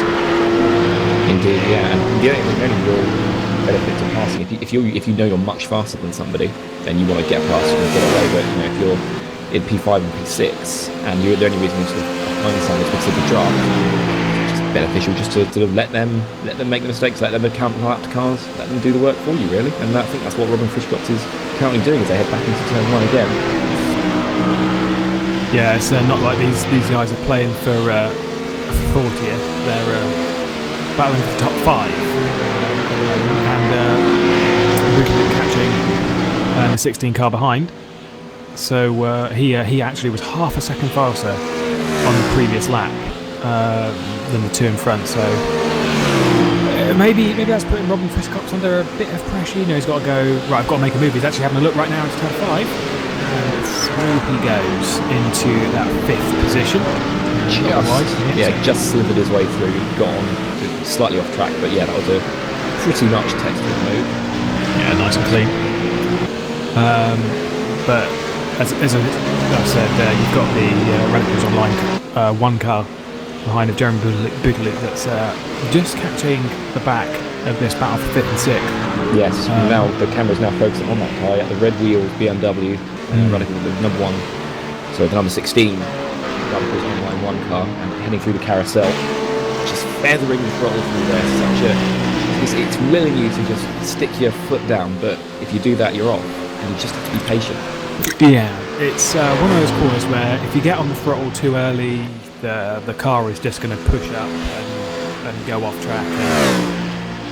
It's just one of those corners which it's just better to be patient and, as I say, maybe lose a 10th than try and push it and lose the car. He's doing a very good job with Buchler at the moment. Catching this battle for 5th place, and I don't know if this battle for 5th is going to stretch itself out. It's looking like it is. It's looking like Friscops is just gapping the Virgil Racing car a little bit, but that Virgil Racing car is definitely going to come under attack from Buchler very shortly. Yeah, I think that's the next battle, the next big battle for the major positions. Currently the lead just over 2 seconds. Martin Kunker over into Benito, it's Kalanda over red line, and then Kalanda, the next Kalanda car, is a further 15 seconds behind, so it really is currently a 2-horse race at the front, but I think over the course of 12 hours, 15 seconds isn't an awful lot, so we'll see, but at the moment it's still very interesting to see how these guys have really just run away with it at this point, but again, other drivers will get in the cars, they'll open the pace and change the balance of the race. Yeah, it's probably something that's going to chop and change as we go. It did come down 7 tenths of a second on the previous lap was the gap for the lead. Looks like possibly a bit of a mistake. I'm going to say most likely through traffic. That's where time gets lost. Usually you just be a bit patient. He's got 2 and a bit seconds to play with, so might as well use it. Interesting. Friscops has not really got away with that much after doing the pass on the Virgil Racing car. He's just sort of about half a second ahead. If you remember how late on it was that Virgil Racing car made its pit stop, that he just had a bit more fuel and a bit less heat in his tyres as Robin Friscops made his move, but that's all going to start coming back towards him now, so I doubt that we'll see Robin Friscops move away, but we're certainly seeing Jeremy Buchler catch up. Not only that, though, whether the Virgil Racing car does actually catch up, if they're playing for tyres and not for track, as clearly Stefan runs very wide at the final turn, but if they're playing the strategy game, they're trying to eke these tyres out and this fuel out as long as they can, so they're not, I don't know if they're really thinking too much about, we need to make this move, we need to make this move now. They're probably on the mindset of, let's just try and keep up. We've got the strategy high ground, because they do. Out of all the cars they're playing with, that Virgil Racing car has got the strategy high ground. They've gone first on that first stint, which has just opened up the strategy for the rest of the race, and an awful lot more. Ooh, and lovely. That's going to be a very interesting look at this lead race. Martin Kronker getting stuck behind what is a long train of McLarens fighting each other for position and just not giving way at the moment. I'm not quite sure whether or not they're obliged to do so, but it is holding up Cronker massively as Benito goes wide through the kink in the background. Obviously pushing on, seeing his opportunity fall away in front of him, wanting to get to the back of Martin before he starts dispatching of those lapped cars, and doing quite a good job of it at the moment. The car you're watching is Benito, who's in the McLaren, and ahead is the BMW Commander, the white and purple and orange machine. And yes, and the car ahead of them is Corey Davis in the KRT McLaren, and then a few more McLarens ahead of that. And yet no laps so far. And then the two cars ahead look like they're going to go too wide at some point, but Cronker needs to get that slipstream and get past ASAP, and he's doing it right now. Yeah, I'm just having a little look at the rules for the blue flag. It says the driver under the blue flag should hold their line and not be blocking. I've not really seen too much blocking. It's not anything wrong there. That's the difference between blocking and just not pulling over. But then if it doesn't say explicitly in the rule, 3 corners, get out of the way. Oh, that was a bit of a cut though on Enzo Benito from, who was that? The Nicholas Helm in the US CSR Team Frenzy car, the number 67, really cut over the nose, and now he's actually fighting back at Martin Cronker. Now that I'm thinking probably isn't okay. I'm in all fairness, he did have to turn into that corner at some point. Now he is lifting up a little bit early. He's not going to go for the repass, although he is still out of the way of Enzo. He did just have to slam the brakes there as we saw Cronker. Yeah, just keep cautious. I'm sure Enzo Benito can be being a little bit ticked off with. So currently, the camera is still focused on Benito. The car ahead is the McLaren of Helm, which is down at 41st, and then ahead of that is Cronker. And now Benito makes he laps that car and is now directly behind again that BMW, who is now stuck behind Jose Almeida in the Felix Motorsports car in 40th position. There's one element of this endurance series that's going to be interesting. Everybody is in the same class of car. So when it comes to lapping traffic, it's not as easy as I've got an LMP and you've got a tractor. You have to work quite hard to get these moves done, particularly when the people that you're passing are in battles and aren't obliged to just dive out of your way. As Enzo Benito now right on the back of Cronker, I think we're about to see some action going up towards the start-finish line. Yeah, I'm not going to say Cronker's being a bit too cautious with this, because Ren's going to lap cars, as you've said, they're all running in the same class. You can't try and get past a back marker who doesn't really know you're there, and then they turn in. As much as that's a penalty for back marker, obviously, but most important, that's your way through. And so it's just risk versus reward. He's going to have a little look into turn 1 is Cronker. I think Cronker at the moment needs to just put as many cars between himself and Enzo, but just jinked a bit on the braking there, which left the door wide open for Enzo to follow him through. Yeah, Enzo's he's literally just saying that number, that's it for one. Oof, that back marker. Wow. Big moment there. A little bit close, but and side by side for the lead. So, coming down towards turn 5, Cronker on the inside, defending hard from Enzo, who's squeezing him a little bit, both nice and late on the brakes. And Enzo, is he going to try and hold it around the outside? Yes, he is. He gets his foot down nicely. This is going to be close, coming up under the Corvette bridge. And side by side, Enzo having to go wide there. Left no option, no quarter given by Martin Cronker, and nor should it have been. Great little battle between those two. Lots of respect to not have made any contact through that little procession of corners. And the battle on once again. I wouldn't be surprised if we now see Enzo, being this close, push on for a bit and try and get the move done. Yeah, those two, they've been matching each other for the nearly an hour and a half that we've had so far. And, they are on track, being held up by traffic a little bit, but Enzo Benito is showing that he definitely wants to get past and wants to retake the lead here at Road America. I absolutely loved how Enzo didn't quite turn in quite as much as Cronker and use the extra. He was able to put the pound on a little bit more and just get on the outside over the curve. I just really like that. It didn't come off, but so often it can. He was just a really intelligent piece of driving, and they're both a lot of respect, no contact, and looking forward to seeing them come around to turn 5 on the next lap.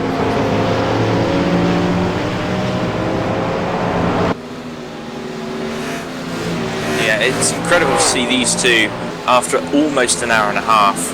Still nose to tail, still fighting each other as much as they can. Coming up to the back now of Ari Haro in the Infinity Esports car. That BMW is looking sick, isn't it? It's looking unwell, and it's looked so from the beginning. I think they repaired it at one point, but obviously have been in another incident. And yeah, Ari Haro diving out of the way, letting the leaders through. Yeah, well, when you are that broken. And in the background, they're 2x2x2 going down into turn 2 there. Pretty impressive stuff. Yeah, it's for the, I would say mid-40s. It's about 40th high 38. Yeah, that's a good battle for the lower positions. It's about 2/3 of the way down the order. But Oh, and Enzo again right on Kronka, and they're both caught behind a back marker now. Back marker in question this time, Mark Pickford driving the CTC Racing BMW Z4, classed in 37th position. Yeah, that CTC Racing car is just trying to keep out of what's going on. He's going to a stop here. He doesn't want to get involved. Doesn't leave us much room for Enzo though, does he? Yeah, Benito just had to take a slightly wider line there because the damage nose of that BMW was just on the apex. So yeah, didn't lose him too much time. But when you see that amount of damage on the front of the car, it does make you think, I don't want to add to that. Certainly don't want to be a part of it anyway. And that has given Kronka a little bit of leeway, a little bit of thinking space, and possibly for the next lap or so he should have a bit of calm. Because I can't see any lap cars up ahead of him. There's not a lap car for. Let's have a little look. Oh no, not for at least a couple of corners. I mean, there is a battle going on ahead, so that he will catch him fairly in the next lap. But he's got a few corners to go.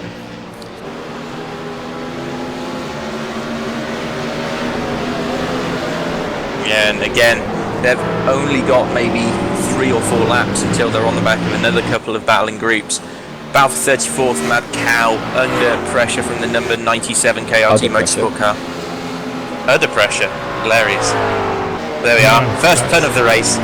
Yeah, I was waiting for the old. Oh, and it looks like it's been a spin just in front of them. Who's that? It's Yuri Gamelkorn of Core Racing. Yeah, I almost got that right. I found a nice big train. If we look to 19th position, car number 63, the Orion race team. Wow, that is a train and a half. Yao Cardoso pulling round the midfield at the moment. Everyone's in that. There's 9 cars in that train. Wow, that's pretty impressive. Most of them are for position. I'm not sure if there are in there, if any. I'm sure there might be 1 or 2, but that is a train and a half. That's either going to be one very big crash or one very interesting duel later on. What's a duel with 9 people? A crash. Ah, yes. Would it not be 4.5 duels? Ah, no. Or one big crash. Yeah, or one large accident in which everyone gets killed. Later, further back in that actually is that 41 car that we've spoken about. Quite Go Glacier. Yes, the Glacier Racing Ford GT, who I think maybe strategised a little bit. LLM looking to make a move a bit further back in this one, around the 22nd mark. Yeah, they're actually battling with Jesus Sicilia of the Iberica Racing Team, who have pulled back a huge margin. They were down in 50th after about 30 minutes of this race. Now they've moved back up, but LLM making a move up into the 21st position, I believe that is. 22nd position, rather. So they seem to be on the mend again, with Derek Murray still behind the wheel. Yeah, there was that mistake a little bit earlier on with a spin and bringing it back. I think it was actually a couple of spins from that LLM car. And it's very impressive to see their back battling with this mid-pack quite nicely, who are going wheel to wheel as you would wish through turn 5. And 52 having a little bit of a look. Keeping an eye for every door that opens. Yeah, so that's BMW's Wilsberg and Storas and the Hellenic Racing BMW, yeah. And that's the blue BMW on the screen. Currently looking, the camera focuses on the car just behind, which is Cecilia, who is still actually very much in the front, getting that place back in his Sennheiser Thrustmaster Porsche. Racing.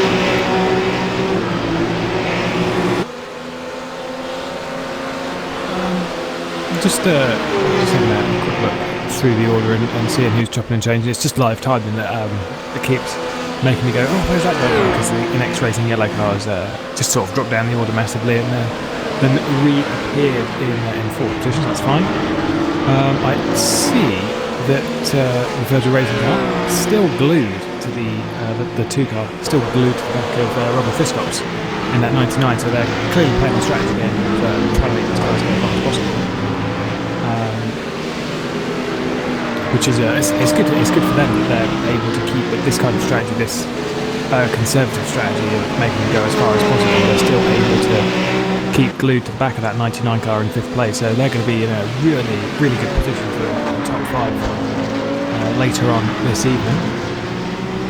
Yeah, indeed, it's been a very it's been an interesting battle to watch. They've kept it very clean. There's not been too much drama, which is pretty much what you're after. As much as we love a bit of drama. Oh, there's been a bit of a crash. Number 46 and 28. 28 has stopped on the track. Oh, wow. He's facing the wrong way down the middle of the straight. It's like just after the kink. He's backing himself into the wall. Go have a look at that move. That's it was just after the kink going down towards Canada Corner and possibly getting a little bit wide of the kink. Let's have a look. Oh, looks like someone ahead of him. Yep. That was the Infinity Esports car. Oh, that was really dangerous from the Infinity Esports car, going to be honest. That is an incredible shame for JCR Sim Racing. Describe that to the viewers. We just went back and had a look at the replay. So yeah, the Infinity Esports car went off at the kink, had a half spin, came back on, and then the other car involved, who I've now forgotten, had to take a warning action and spun in the middle of the straight. It was not really his fault. Yeah, it was Sylvain Pomerade for JCR Sim Racing. Just very unfortunate. A bit of a loss of control of the Infinity Esports car, and unfortunately cost them quite a bit for the 28 car. Nevertheless, long race, so see what they can pull back. Unfortunately, they'll be in the 50s position-wise when they come out if they can get that car going again. Especially frustrating when it's not really yours. Even tried to slow down, he had no other choice basically. He could either stop or try and make his way past slowly, and he didn't neither went very well. Yeah, and the other thing is that was unfortunate back marker with the damage that Infinity Esports car had. So it's just a very unfortunate incident. They'll just have to take a deep breath and move on to the next round. You just saw on screen there Christopher Osborne taking P12 in his direct clutch motorsports car number 11. He took that place from the new World Centerport machine, number 55 car of Antti Pilar. Yeah, I'd struggle as well. Yeah, Pilar. Yeah, I'll take it Piala. Piaha, perhaps. But yes. Yeah. Either way, that was a change of position that you saw there in turn 5. Yeah, I'm still keeping an eye on this battle for the. It's not really a battle anymore. The battle for the lead.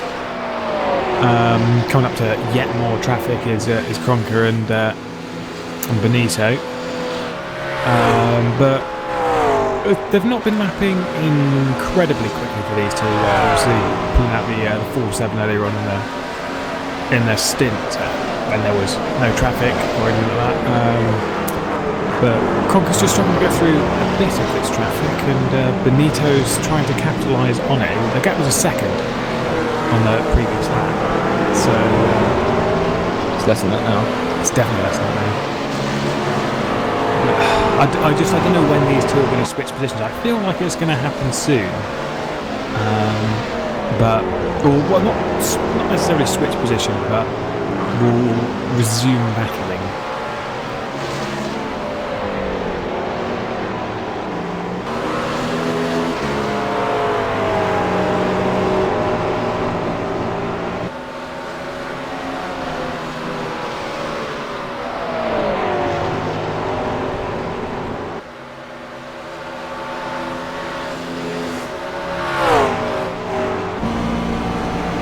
They head down that straight. past the skid marks from the incident a couple of laps ago. It was always interesting to see the skid marks. You wonder, what doesn't happen to me? There's a lot of skid marks left across the track. At this point, I've seen a few people enter the tyre barriers, and every time you pass them, you just go, I hope that's not going to be me soon. I see the Glacier Racing car is under attack, it's just moving past people really, and having to defend from them still. That car, the 41 car, running in 22nd position at the moment. As scoring's telling me, and he is under attack from Trinity Motorsports, number 62, of Marcus Mayer. So getting extremely close back to the front, sitting on board now with Benito in that McLaren. It was almost touching as they came through turn 3, long back straight down to turn 5, as Krunker ahead, as you can see in that white and purple BMW, attempted to pass some back markers, but brakes a little bit earlier because he didn't feel like he had the room. Look how close they are. Yeah, it's very close. I think Enzo might be using his wise mind of I don't want to add to this. This is a confusing situation as it is. You know, when a stressful position really for Krunker of you're trying to predict what these back markers are going to do and not having the confidence in them because you've just come around to them. You don't know what their driving cycle and like that. So he's just trying to build that confidence with them as Krunker and get past whenever he can. And I think Enzo Benito's just using his head and going, although a door might open, I'm not going to go for it. I'm going to leave it until we're ahead of these back markers because I don't want to risk a crash. Yeah, those back markers in question are car number 97, Thomas Paloma in the KRT car. Ahead of him is Jamie Wilson in the Team Chimera. These two are in their own battle at P30, so they want to be diving out the way particularly soon. They're not causing problems. They're just doing their own thing, and I think they'll probably, I imagine after turn 1 or before turn 1, they might let Krunker through. But I've been wrong before. I'll be wrong again. I'm confident that they'll realise that this just isn't helping anyone. You're trying to keep your eye on your rearview mirror just so much when you've got the leaders behind. So I would assume Krunker will be passed into turn 1 as he's having a little look, and Benito's going to follow if he can. He can indeed. So there we go. Those two pass the first back marker, and the next one shortly, probably down into somewhere like turn 5.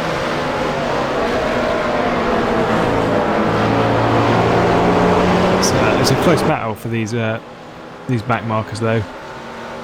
So they're not really going to want to just, as you said, they're not going to want to jump out of the way as the 31st and 32nd, which is car 9 and car 97 have actually switched position as one of the 4-12Cs gets out of the way of Benito. That was Jamie Wilson, the 53 car. So there's a bit of chopping and changing between that 30th, 32nd bracket.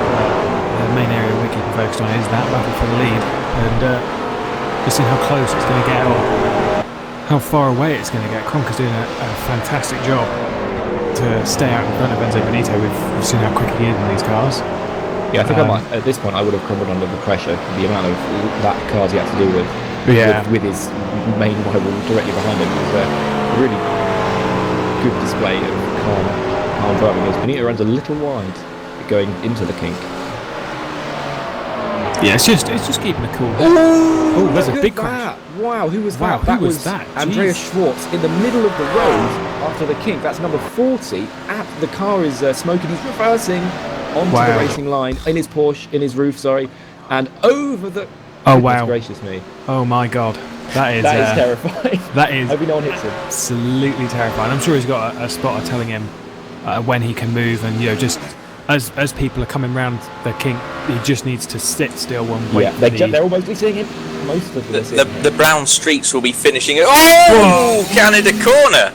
Goodness gracious me! Scott Michaels, P54, almost had the crash of his life right there. I think R4R just lost all of his bowel. Just emptied itself. That was properly scary. That was wow. That's the All-Star Racing team, that is, who went off. Andreas Schwartz, who was P53, He's now limping back with his smoking car. Oh, it's like, That was in front of the terrifying. leaders. Remember that the first people to come across him were the leaders. Yeah. It's I'm not sure the leaders would have been told that was really going on by any sport or anything, but I do feel sorry for Andreas Schwartz, because when you've made a mistake as a back marker and you've got all these leaders going past, I know you just have to sit there and wait, but knowing you're just after a very fast right-hander that's basically where you are is blind before it. They can't see where you are. Oh, it's a terrifying feeling just to know that so many people are going to come around when you think we've got 60 cars on this track. Well, that's less than that now. It's an incredibly busy circuit, but that car looks down. Indeed, I'm just going to wind back in my own personal area so I can have a look. I mean, it's fairly clear what happened, but I'm just going to see if he had a collision with anyone else. Looks like maybe an overcorrection through the apex of the corner. Yeah, it was all by himself. And incredibly close for R there in the Aston Martin themed BMW Z4 livery. But no, properly good driving from everyone to avoid that. It was an incredibly difficult position. Yeah, I'm going back to keep an eye on that Glacier racing car who's coming up to the back of LLM, the LLM car of Derek Murray. And behind that, the Hardwick racing car. He's basically just cruising up the back of the top 20 is the Glacier racing car. So, again, another great stint from them. Ooh, and that there's battle is getting close. moving and shaking at the front. Enzo Benito very nearly making a move into turn 1. Yeah, those two are very close, and with no traffic around, this is the perfect time for Enzo Benito to get parked into the lead if we can do it into turn 5. Looks to be struggling on the nose end of that car on the entrance to corners though, which is where Conker's just getting it turned in beautifully and pulling away a bit. Yeah, he's not close enough to have a move yet into 5, although he's going to have a look. Is he going to do it? No, just going to keep nicely calmly behind, not quite close enough, unless you want to pull off a ridiculous dive bomb. So I just discovered there's actually a chat box on the live streaming page, so I've joined that now. Yes, there is. It's been there the whole time. I think we've just been rather busy too. I'm just going to look around. Yes, there is a chat box there, so I'm keeping an eye on that now. If you've got any comments, complaints, quips, or pronunciation advice. Particularly the last one of those. Yeah, we could certainly do with that.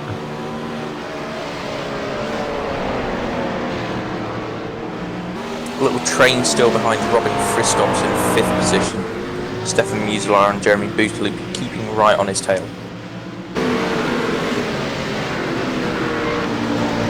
Yeah, it's been a good drive. I'm going to be honest. But, Friskops has gotten ahead and has not pulled away from the Virgin Racing car. So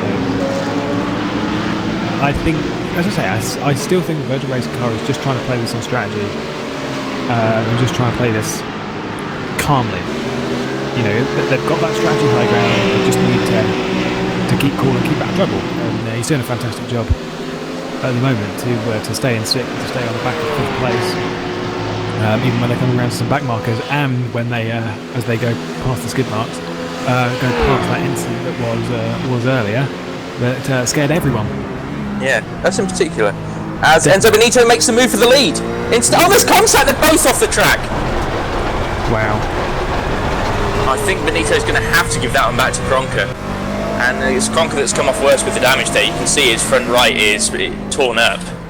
It was just too late for Enzo to pull out and make that move. I'm going to quickly rewind and have a look here from on board. I don't think he was ever going to make it stick. It was just, for me, it just looks like a little bit of mid-corner, early corner understeer from... It was way too late on the brakes. It wasn't going to stop. Yeah, it's just overcooked a little bit for Benito, which is it's a shame. And as you say, that's likely to be a penalty. A bit too much there for Benito, as you alluded to. There's a bit of damage on the. That's a shame for Cronker. There's a bit of damage on the car. And as you say, likely to be a penalty. It certainly could be. I'd be surprised if it wasn't, seeing, the penalties are for avoidable contact, and that is... And that certainly was. Yeah, that's what it was, and it was on the broadcast, so, yeah. A bit of a tricky situation. Enzo just obviously got impatient, dove in on the brakes, and didn't make it stick at all.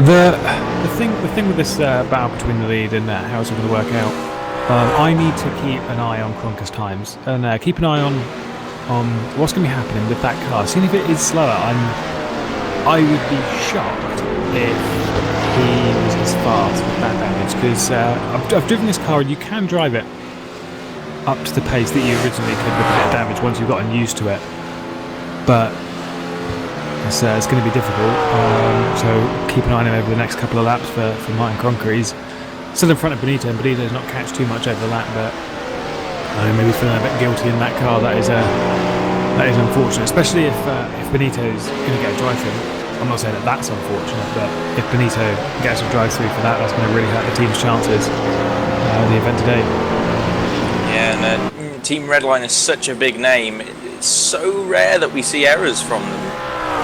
But I think that's probably the second error we've seen from Enzo today. And again, he's just not got the front end damage, so his straight line speed's huge now compared to Cronker. Really unfortunate for the Commander car to get involved in that one. Nothing he could have done.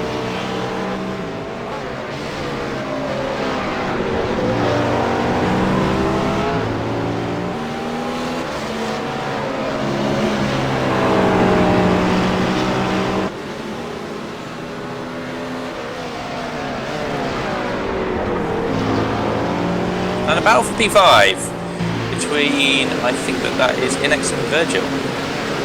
Indeed. Been keeping an eye on that race for quite a while. Got some more background is getting a bit scary between those lot. Just seeing who will pass who. The only thing about Cronker really is that we are quite close, theoretically, to the end of a stint. I'm not saying that it's literally next lap, but we're within a few laps of it, so hopefully they'll be able to do something on the pit stop, but the repair time for that is going to be massive anyway, so that is a shame. They'll have to battle their way through that one. I'm going to keep an eye and see what time Cronker's actually done on this lap. You just saw on screen there, I think that was Kurt Stenberg who went off at turn 5, and not turn 5, apologies, I think it was 6. Yeah, I'll give you possibly that. Yeah, one of those corners anyway. So yeah, everyone. Yes. Yeah, Benito's. He's having a look. He's not doing it anymore though. He's basically just accepted that. Learned his lesson from the first time. Well, Cronker's lap time on the last lap was a 6.5, so that's an incredible drop of pace. So what's earlier? He was in mid-5. What's the appeal process then? Are they going to have to? Do they have to appeal, or will the admins look at this? I'm thinking because that was on the broadcast, it gets automatically reviewed. No, apparently not. But I would think that Coanda would be coming forward with a protest for that one anyway. And I believe the process is the protest form through the forum. So classic MOE protest style. Yeah, they kind of need to penalty for that one, unfortunately. It's just something we don't want to see. It is a very big thing for both parties. It's a very good duel. Well, you say ruin, I mean they're still going at it. They are still going at it, but I kind of feel that this is going to be short-lived, and when Cronker comes into the pit lane and if Benito gets a penalty, I feel this duel might come to an end for now. There is still a long way to go in this race, and well, just keep an eye on it.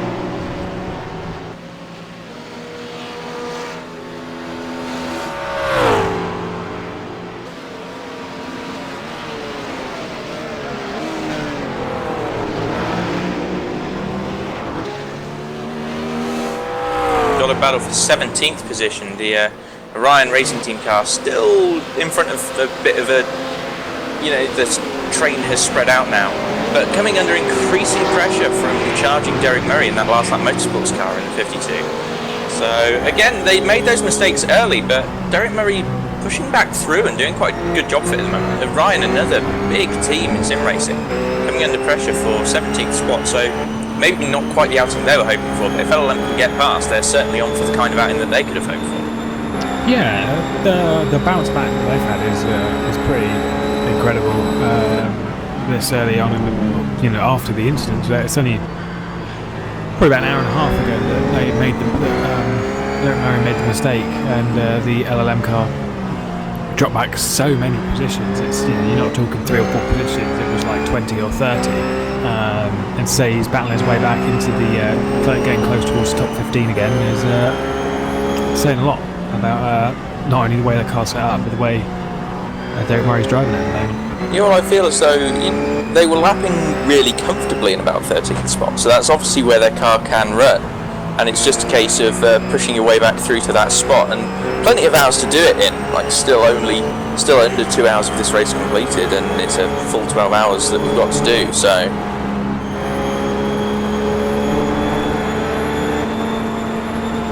He's looking like he might have a move down into Canada corner, very close on the back of the Orion Racing Team car. Oh, he's going to do it! The Orion car dived offline there and really gave them more room than they should have and cost themselves pace. In fact, I think they're going to come under pressure from the Hellenic Racing Team car now as well. So, a bit too conservative from Yao Cardoso there. Something I wanted to point out something happened on the last lap. I'm not really sure what happened to the Coanda Simsport, the 11 car, but they were running in third. Then they did a 2-minute 20.3, which put them down into fourth. So the NX Racing yellow car has moved up into that third position, the 85. They've had a big off. They've got had an rear off damage. Somewhere. Yes, they've had an off somewhere, and that car is a little bit damaged. So Coanda Simsport was running 1 and 3, now has P1 with some pretty big damage. He looks like he went off at the exit of the carousel, got a slide just to... That's a bizarre incident. I'm wondering whether he had a problem. That's a lot of damage on the rear of that car though.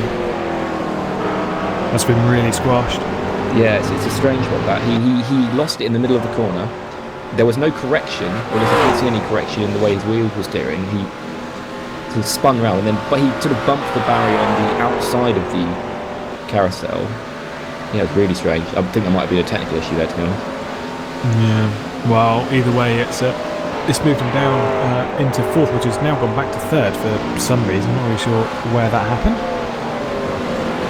But either my game is having a big mess up, or he's back in third. I'm not really sure what happened to the NX Racing Yellow. Maybe I think they're still in front of the NX Racing Yellow. Well, it's just a bit of a glitch. Although they're not showing us in front, are they? No, I'm not. So NX Racing Yellow have had an issue somewhere. Right, so what happened to them? That's the 33 car. Let's have a look. Oh no, it's not 33 car. That's Core Motorsports. Alright, I got it wrong. Okay, 85. Yeah, in the pit lane. Jake Sturgis now at the wheel, so driver change, and there we go. I'm going to have a look to see if there's any damage to that car. Well, there could, of course, just be a scheduled pit stop. Yeah, he just pulled in pit lane. Yeah, it just looks like a normal stop. So there we go. The first round of pit stops from this lead group, 52 laps into the race. It's a little early, but it's not bad. Yeah, so it's a little earlier than we'd expected, but maybe they're going for about a 12-stop race, which isn't a terrible way to go if you're comfortable with it. No, not at all.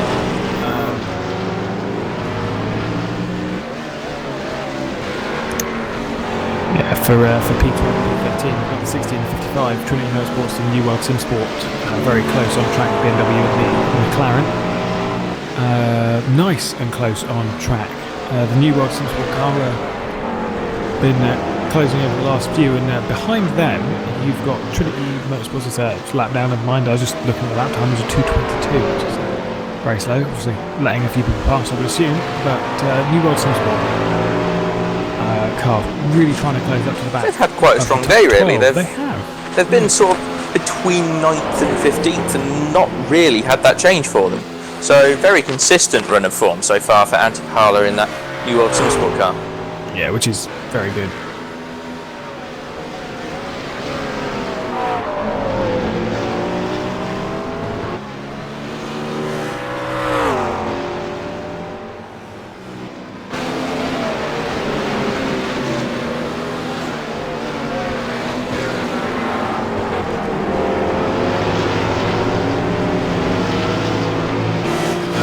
It looks like that New World Simsport car is spinning pretty hard out of the final turn. Got a little bit of a wiggle on over the curb and on the grass a little bit. So clearly trying to push to get into that top 12. I mean, you said it's been a great drive so far. I see someone else has been to the pit lane, I think, because that's now changed to 12th position. Yep, so this battle, yeah, you can see it on screen. It's blue BMW, now it's blue BMW, that's a difficult one. Simon Grossman, followed by Antti Paala.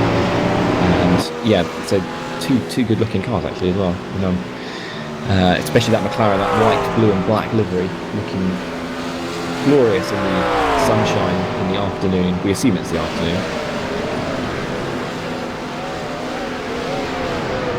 12 hours of afternoon.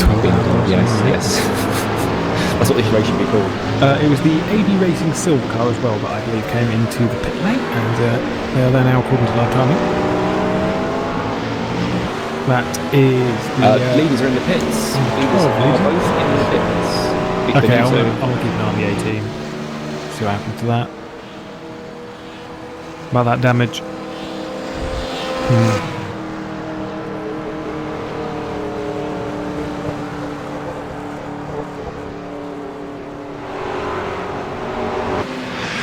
Either way, out on track, the Virgil Racing car is still I see Booty Loops gotten past the Virgil Racing car, but very close on track is the 2, and of course the 16.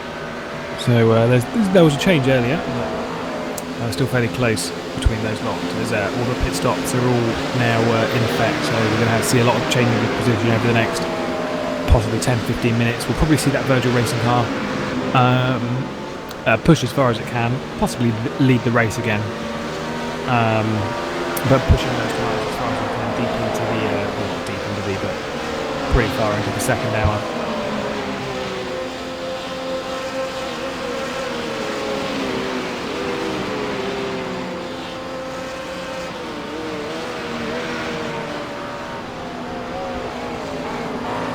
Alright, so we're being told there is in fact a driver swap for the Commander Simsport car. Also for the Team Redline car, really? who have made the jump in the pit stops, and Alexei Usiakola taking over for them. I'm honestly not surprised about the jump with the damage in it's probably just cost him a little bit of time, although quite clearly not that much. But a driver swap for both cars. So 2 new drivers in those cars. The lead car, the McLaren, currently showing on the screen as white, normally that colour. That's Alexei Usiakola, and behind is Klaus Kivikes in the Commander car. Both pronunciations perfect, with no mistakes whatsoever. But I think it's really 2 drivers, we don't really know what their relative pace is going to be. This could really change the dynamic of the race. It's always interesting to see 2 new drivers. But you know, they're 2 new drivers to this race, and just keep an eye on them, see what they're like, and see if this actually changes up the battlefield. Obviously, we've had that change in the stock. Now the Commander Simsport car is out in 2nd position. It does look like a lot of that damage has been fixed on the front right side of the car. There's still that damage from when they knocked the back marker earlier on in the race, but that car's looking a lot more fixed after that contact with Benito, so that car's looking a lot better. No penalty log, no protest lodged yet. It takes a little bit of time to edit down the replay, but there's no protest lodged so far. From the incident between the 2 previous drivers, probably about 10-15 minutes ago. Yeah, something like that. It was surprising while ago. A little bit of the car text is flickering. Unfortunately, if you're getting that in the broadcast, as was alluded to, the white McLaren, it's quite a new system. the drivers, the driver swaps and all that into racing. So it's possibly to be expected with the skins not working 100%. Yeah, the lead car now has its skin back, so that's good. That's important.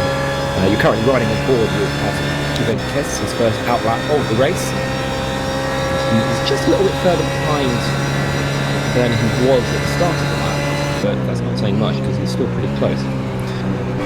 Yeah, these two cars have been close for the 2 hours of the race so far, and looking like now since that damage is fixed and 2 new drivers in, now they could be close for more laps to come. Bootloop, I believe, is in the lead of the race in 16 car, obviously not stopped yet. Followed by the Virgin Racing car 1.1 seconds behind. Neither of those two have stopped. In fact, I believe it's the top 6 positions that have not stopped. 7th because Joe Jr. is currently coming under pressure from Alexei Usiakola for 7th position. And again, that is 4 positions, so I wouldn't expect to see Joe Jr. pull over and let them through. I believe all those cars have stopped, though. It's already showing the amount of pit stops that have been made. I'm not sure how it's calculating its pit stops because most of them say 0. Yeah, it's a little bit of a glitch. A Bootloop into pits. Virgin Racing continuing. So that Virgin Racing once again going into the lead here at Road America. We just had it confirmed that the tracker was restarted, so the amount of pit stops you'll see is probably about an hour. Like there's an hour less worth of pit stops than there have actually been. Hence why there are some drivers with 0. But you get the picture.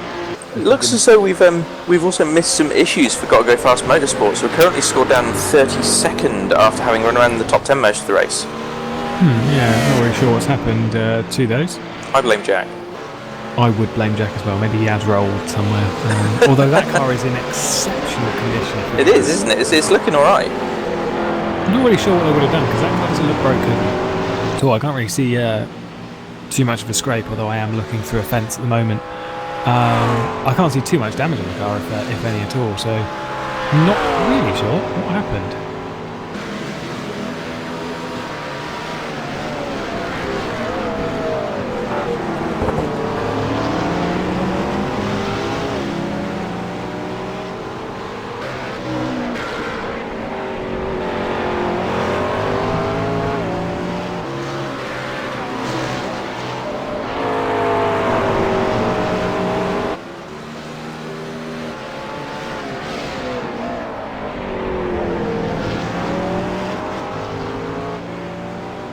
We're being told that the Gotta Go Fast Motorsport is all in lowercase on purposely, and for me that is actually hurting my eyes. Not only is it in Comic Sans, it's also in lowercase. It's just it is the proper derisable. Yeah, just trying to get on my nerves. Thanks.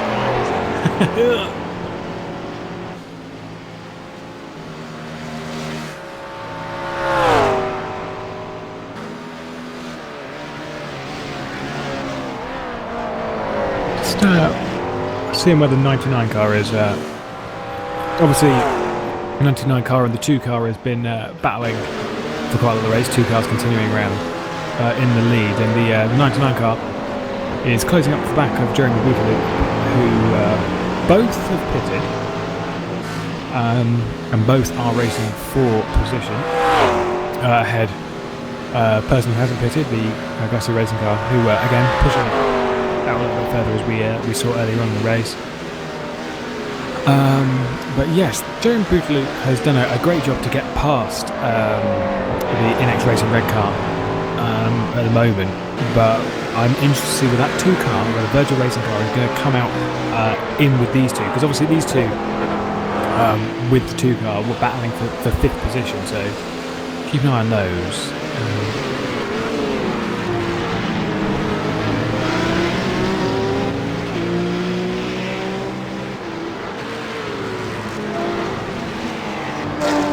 So people still cycling through on the pit stops, waiting on the usual suspects for the late stops, and that's Glacier and Virgil. Yeah, not sure if there's any other cars. I think Last Lap Motorsports as well, the 52, they're still yet to pit. Obviously, that fantastic recovery drive at the moment for LLM.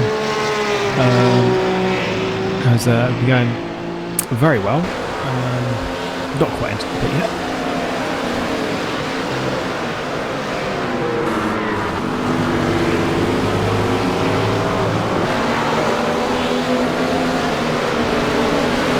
So just looking at trying to put the retirement so far, have lost. Well, Inex Racing Blue didn't complete a lap. They had an issue joining. Oh yes. Infinity Esports, as far as I can tell, they were talking in the chat on the stream, and their driver had a bit of an off. We were waiting in the pits for 16 minutes for repairs. Came back out, car sorted before, right? So they called it a day. So that car was out. And All Star Racing Team 2, that Porsche, had that massive crash at the kink. Also, at least 56 cars still running. Still a lot. So yeah, still plenty. Still a very, very busy track. 41 car coming under pressure from the 99, who's trying to get past.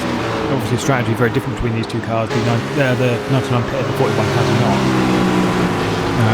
I would assume the classic racing car is going to be in the end of the lap. I would also assume the Virgin Racing car is going to be in very shortly as well, as they're still trying to push out as many laps as they can on this car and go as far as they can. They're doing a fantastic job at the moment to eke out that fuel.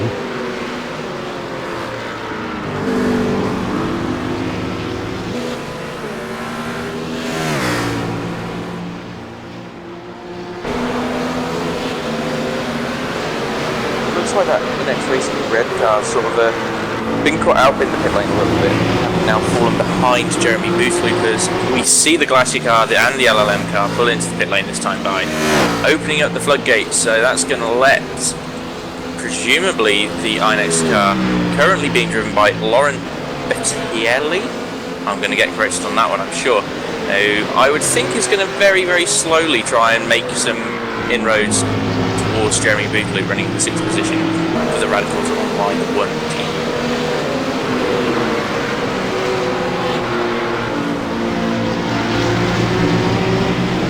Yeah, you're currently watching that BMW of Laurent Bettiel, I'll go with the Inex Racing Red team. Yeah, he is making his way back towards a Rob Hartley in 33rd position, direct clutch motorsport number 83 according to this. Yes, number 83. Although it says number 11. Two front pits. Virgin Racing pulls in to the pit lane. They had been in the provisional lead.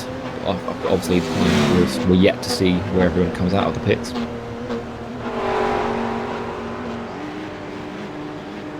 Well, yeah, it's got to keep an eye. I think the Virgin Racing car is going to come out behind that battle. What was for the top 5? He's going to come out behind that just because of the tyre degradation and all that. But you know, I've said many times, just needs to keep in touch. They have actually gone through a driver change to a name that's just too long for me. Sorry. Yeah, the driver's taken over. That is Kimi Asumaniemi. Maniemi, yeah, you see what I mean? Asumaniemi. Which number is this? This is the number 2 car. Pay attention. I'm trying. Yeah, I can't say that name. That's cool. So Virgil Racing, feel free to inform us as to how to pronounce Kimi Asumaniemi. That sounded professional. That was a good one. Good go. Just lots of practice at pretending to know what I'm talking about. I'm sure I'll pick up on it by the end of the season. Maybe.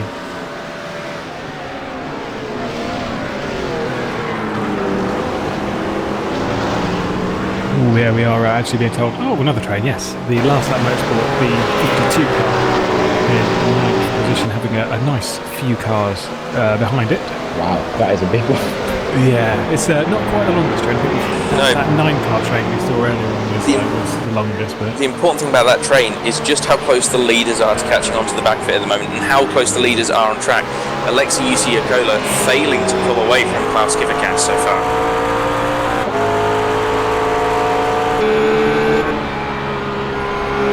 So you're looking from the rear of the Vortex car, being followed by the onboard Zero Zuf will go with as car number 20. He's actually going to make a pass over the last lap motorsports car. Or actually, no, not a pass. He's the last lap motorsports car is actually is lapping some cars, so he's just going to go past there. But then Zuf himself is trying to unlap himself. These guys are all dancing across the track as I think there was a bit of contact on the further back there. This is pretty scary stuff. I think I'm just keeping, this duel. There's like lap cars within lap cars within not lap cars. It's pretty messy. This battle for basically what is 20th position and upwards. With the 54 car and 25 and all that, it's pretty close. Yeah, so in fact that was a battle. The battle we were watching was a real battle. The position and now they are. So the car you just saw go past was Christian Thilo Zuf. He took P19 from Nigel Marneath in the last lap motorsports Porsche who we were riding aboard with. And behind them is Martin Meurs, who is in P21. He's also in that battle, and behind him is Andy Pers, also in that battle in 22nd for Hellenic Racing. And Ben Tusting, he's also in that battle in 23rd. Yeah, talking about Ben Tusting, if I recall correctly, I think that team from America was quite a bit further back down the order. Last time I saw them, I think they were running in about 30th. So he's done a good job to catch up to the back of this. Obviously, Ben Tusting is a very good driver. I've seen him race elsewhere at quite a high level. Very good driver. He's just quite up to the back of this train. And, keep an eye on him, see if he can work his way through it.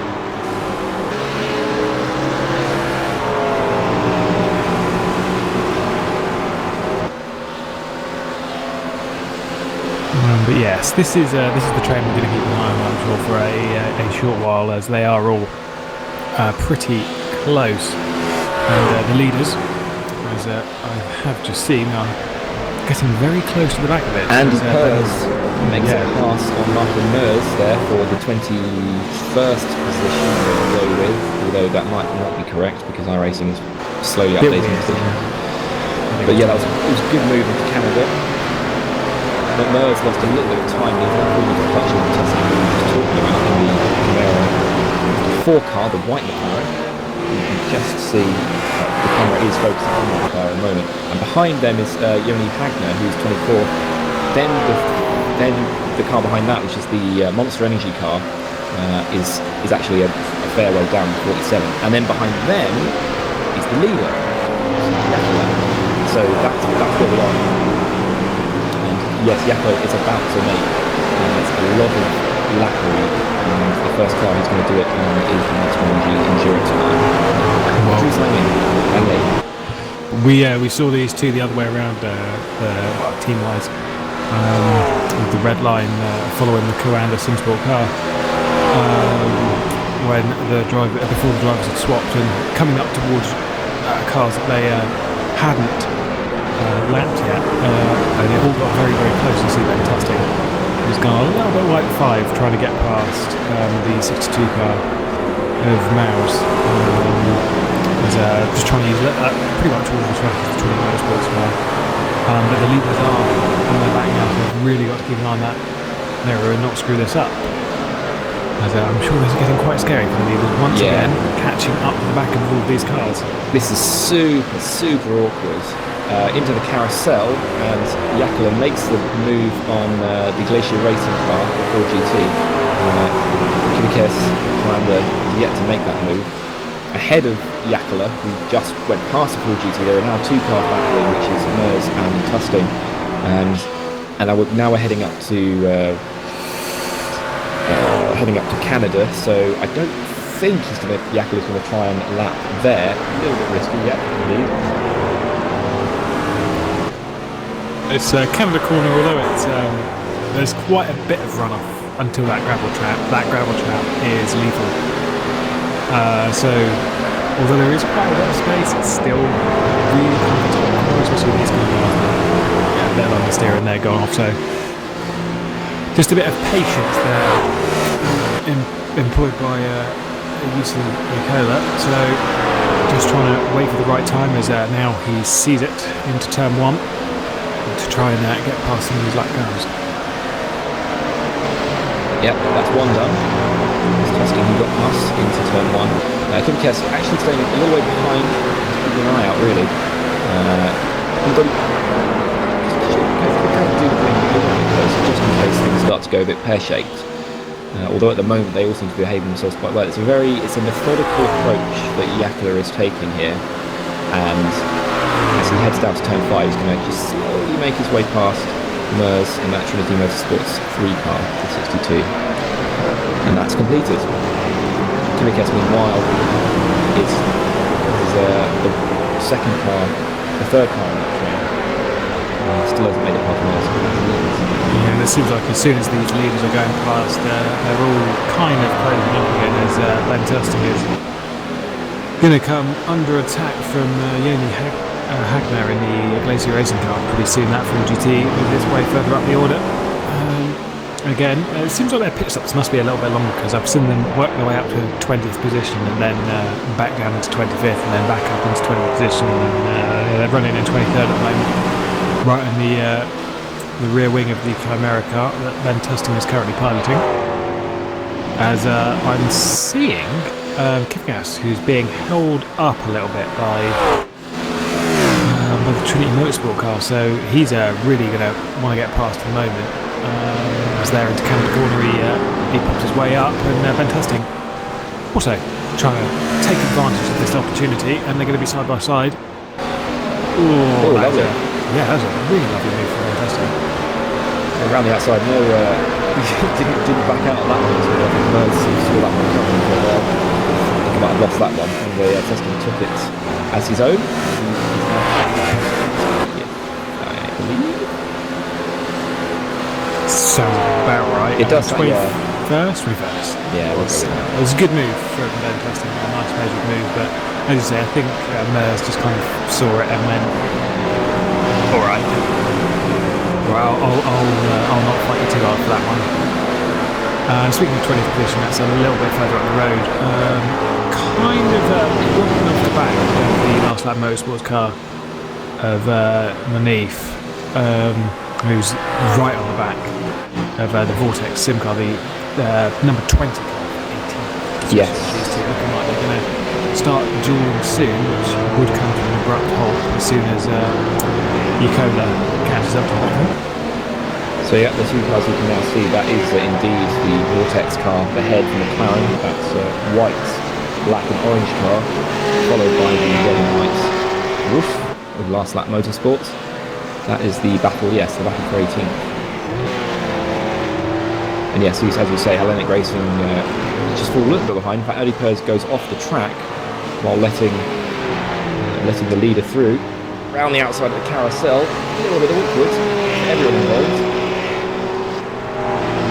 Sometimes those moves happen. I think most people that have come round to lap someone has come round to lap someone at a very awkward place. Some less so than others. I've had to lap someone going through Maggots, Beckers and Chapel at Silverstone, which was scary to say the least.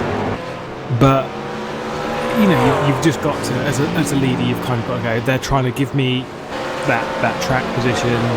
I want it.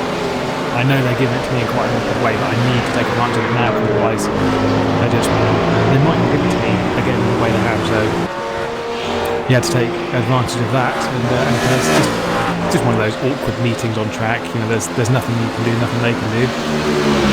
Yeah, didn't lose too much time from it, and it worked out all right. So Kivikas gets through in a much more convenient manner on the main straight going into turn 1. Doesn't quite get back into the racing line this time, so loses a little bit of speed.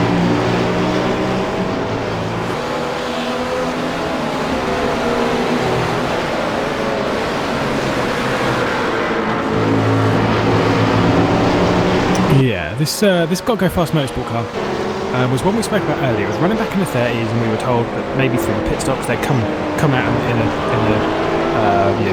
mid 10s there. Running in 15th place at the moment is Littorello in that Got to Go Fast motorsport car. Jack Sedgwick did a great deal in qualifying to put them in 7th position, and actually held in that top, really in the top 5 for a while, top 6, for a few laps, and then drop back into 10th position. Maybe a little mistake from them, but now running in 15th position and about to come under attack by Pablo Lopez. And the car behind that, the 78 car, Ham Endurance team, we've seen them have a bit of a problem. I think they were actually going to be...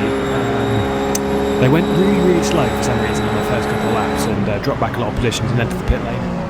Not really sure why, but nevertheless they're down in 44th position. And so they are not for position for Pablo Lopez in the 10 or Joe Lettereau in the 69. Yeah, you're riding on board with Lopez at the moment. They head on to the main straight. On the inside of the bizarre sort of road spec interior that car has, with a nice clock. No one else has an advantage, so you can see what time it is. And now he is going to... Which way is he going to go? Left or right? Left or right? Make a decision. And it's to the right, up the inside. A little bit late.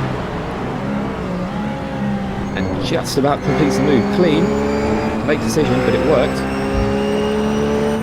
Yeah, Lettereau gave just enough room for him to sneak down the inside before turn 1, and once he made that decision, he was just like, "Yeah, I'll keep out of your way, bud." I don't think that draw's completely over. It is, isn't it? No, we'll have to keep an eye. And here we go. The other look down turn 5 was quite a late look. Not actually complete dive, but. Clearly they've got to go Fast Motorsports looking like it wants to get past. Yeah, but you're totally half-half tonight.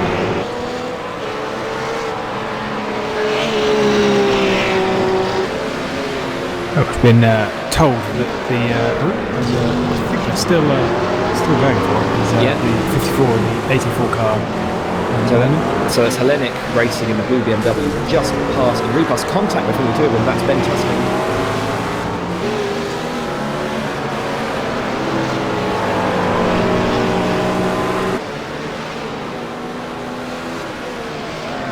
So the Hellenic car is now ahead and is in 20th position. But yeah, there was a slight bit of contact there going from turn 6. Hopefully no damage done, but I heard a crunch. Not the good kind. Not the kind you get when you pop open a bottle of Pringles? Yeah, I'll go with that.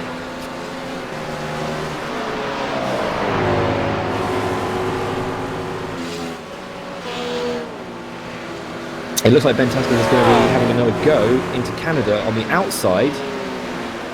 Challenging. There's only one car with room on the outside there, and he wasn't able to go all the way around the outside, but he's really having a go. He's not sitting back. He really wants to get past in his Chimera McLaren. And behind them is the 4GT of Joni Hagner in the Glacier Racing team, and that car is 22nd. Making that car look much better than it is.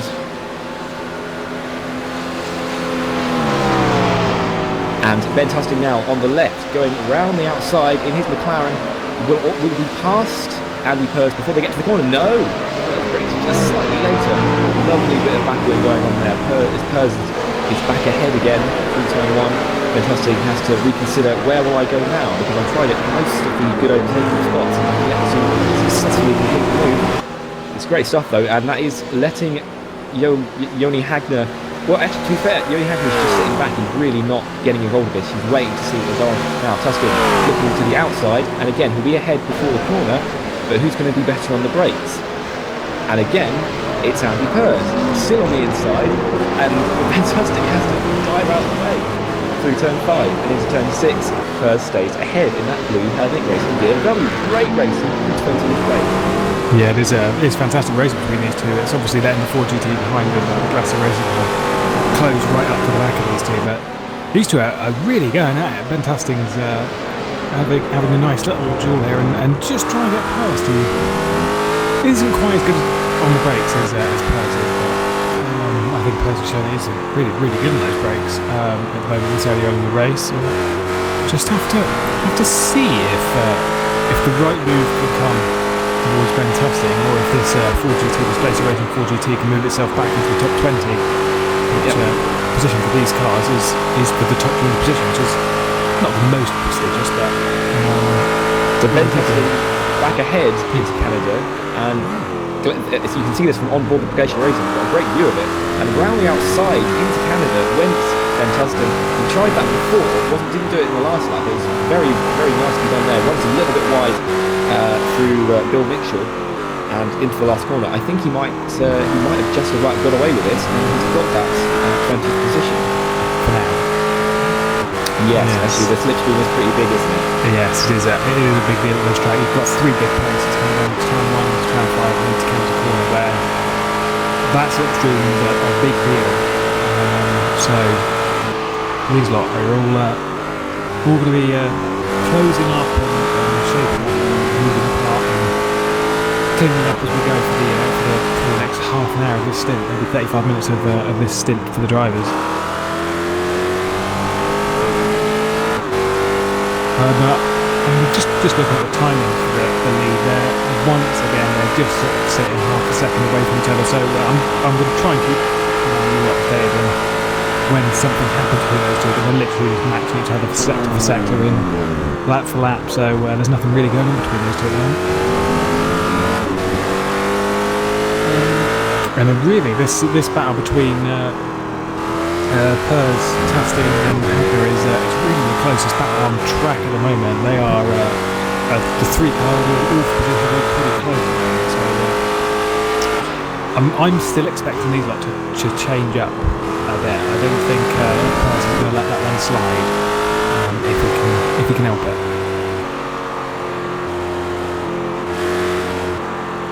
Battle for the lead getting it's constantly being close. I'm just taking another look at it, and Kivakes is as close as he's been throughout this road. And we're riding on board with him at the moment, so you're getting a perfect view of the lick of flame coming out the back of that wonderful looking McLaren, that red line McLaren.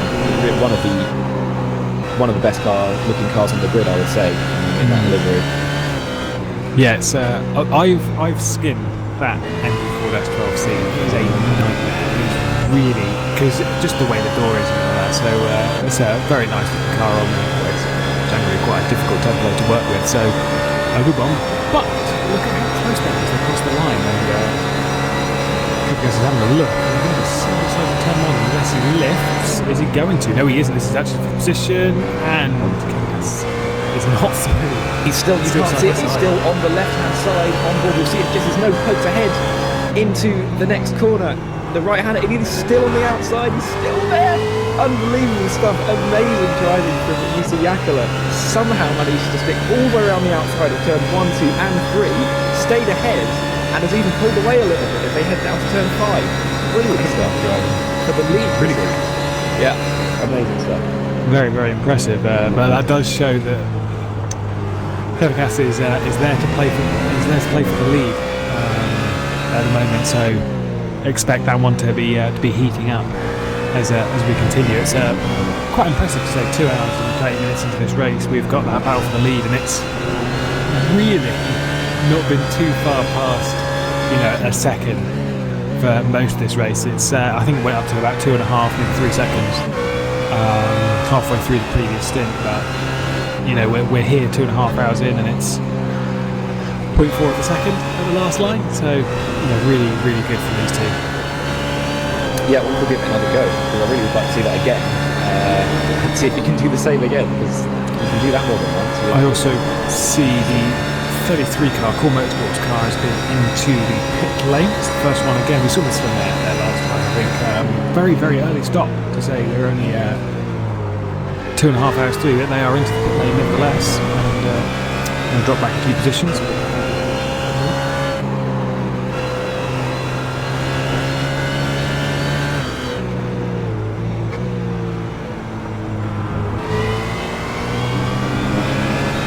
Back onto the main straight, still riding with Kivakes. Coming up on some more cars to be lapped. First one is Michael Rasmussen of MWSS Scarlet P46.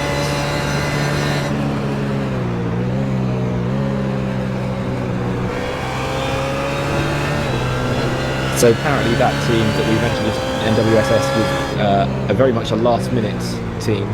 Kenneth O'Keefe found his drivers on Twitter. Kevin O'Keefe, so not Kenneth O'Keefe, my bad. Yes, found his teammates on Twitter there. So, that's one way of doing it, a bit of social engagement. Come drive my car, and there they are, P46, and they have got a good view in their rearview mirror of this lead battle.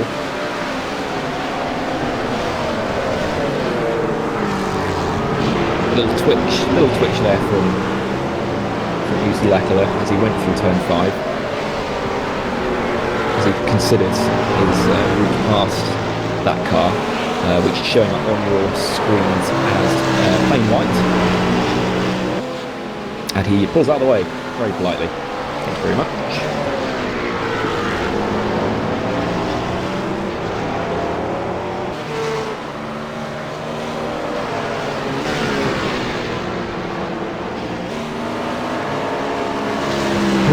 Those two for the lead, obviously diving through a couple of back markers to try and get a bit of track position. Still staying very, very close. I'm going to go back to car 84 because these the 84 Pers and one of the cars we've seen quite a bit, and he is under attack from Hagner. Still, I think Hagner's going to be playing this again, still a bit cautious. Obviously, that car being poor. I'm not really sure what happened to. I can't even remember the other car that was battling with these two. This was my brain was not up to date. It was fantastic. Yes, a little bit further up the road. In fact, has passed Marnoof and is running an 18th position in the Chimera car. But these two, I believe, are actually closing up on that last lap Motorsports car, who I think they gained about 6-7 tenths of a second on that previous lap. So these two are catching, and not only that, that Glacier Racing car is faster at the moment than that Hellenic Racing car. So expect battles from this lot to proceed.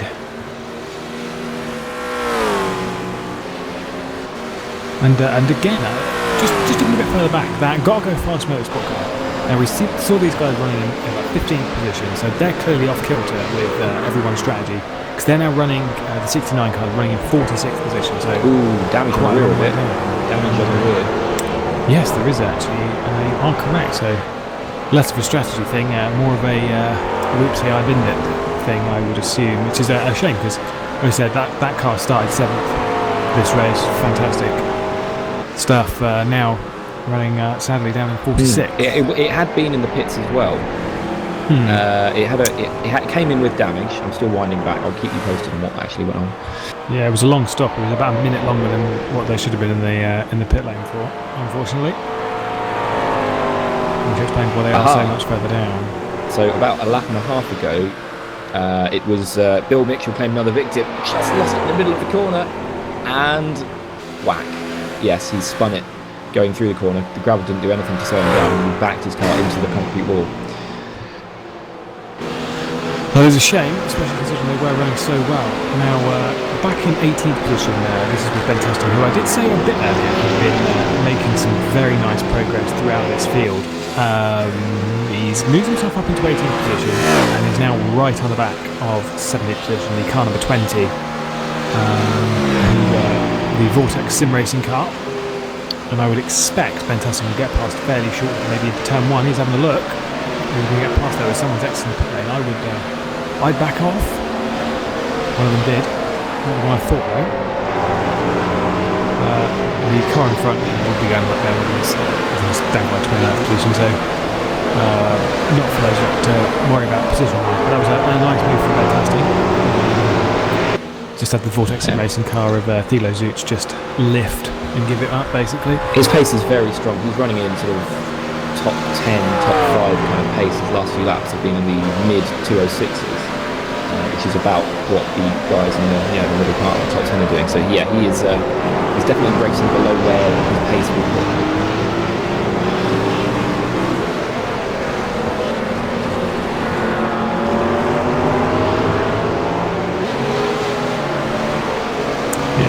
obviously Ben Testing not actually starting this race, but clearly a very, very quick driver, and just trying to work his team back up into the position which that he can drive in, and is doing a really good order, really pulling that team back up the order. As I say, I think not too long ago they were running back in the 30s, so they're running approaching the 15th position. Is very, very good for them. Obviously a little bit further down the road is 15. It's about 20 odd seconds down the road, but he's running some very good paces.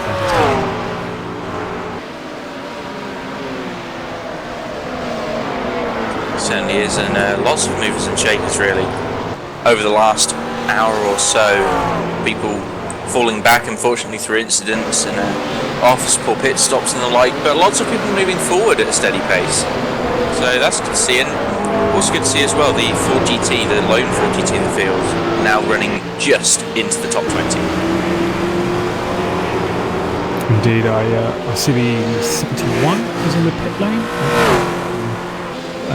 So that's another car to enter the pit lane. I don't think to start all of the front runners pit stopping yet. I think it's just a little bit too early. I expect to see pit stops in about 10-15 minutes time is when we'll start seeing some of the more front runners into the pit lane. So we've got a little while until those will come, but just a few people trying to change up the strategy and do damage. I suppose it's not them trying to change it up. That's a we've seen.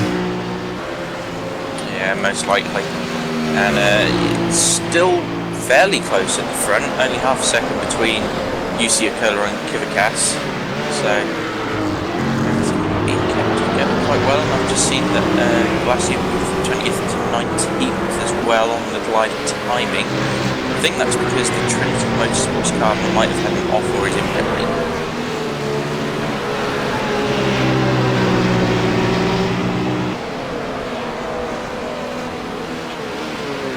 So you're watching right now Andy Purse from the Hellenic Racing team in that BMW. He's now catching the red and creamish Porsche roof. Well, gotta stop making that mistake. I don't know the rights to Porsche. Yeah, I've got that over Nigel Marnique in the last lap motorsports roof as they head into the kink. And yes, Hellenic and Andy Purse have been making inroads into that roof, and it looks like there is a pass on its way fairly shortly, I would say.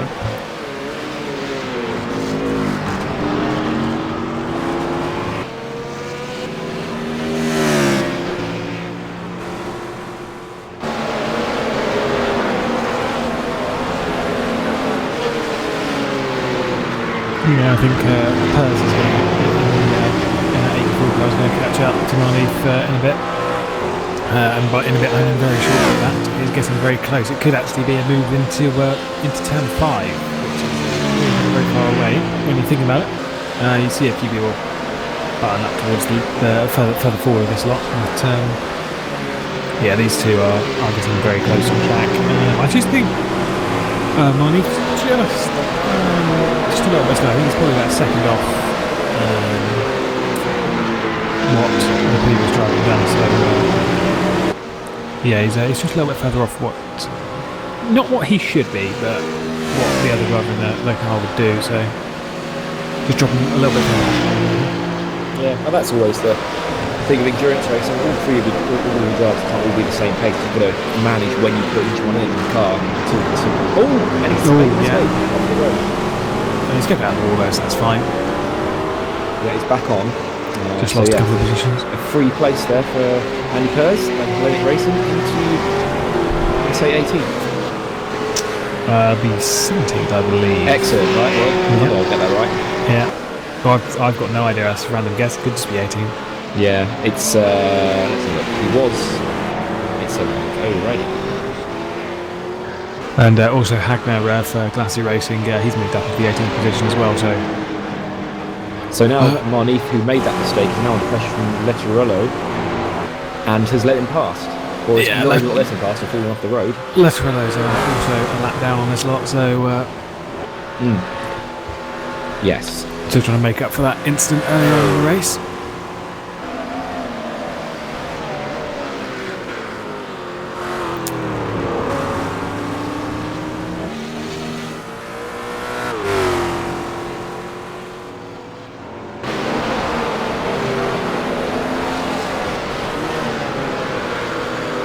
lead battle still looking close. We come back to it every now and then. And yeah, Simsport with Kivakes really right on the tail, but not looking to pass Uziakula at the moment. It's an impressive sort of, they're keeping in formation the same distance throughout the whole, the whole race, the whole stint. And I guess Kivakes is probably saving a bit of fuel. He's able to lift off quite a lot.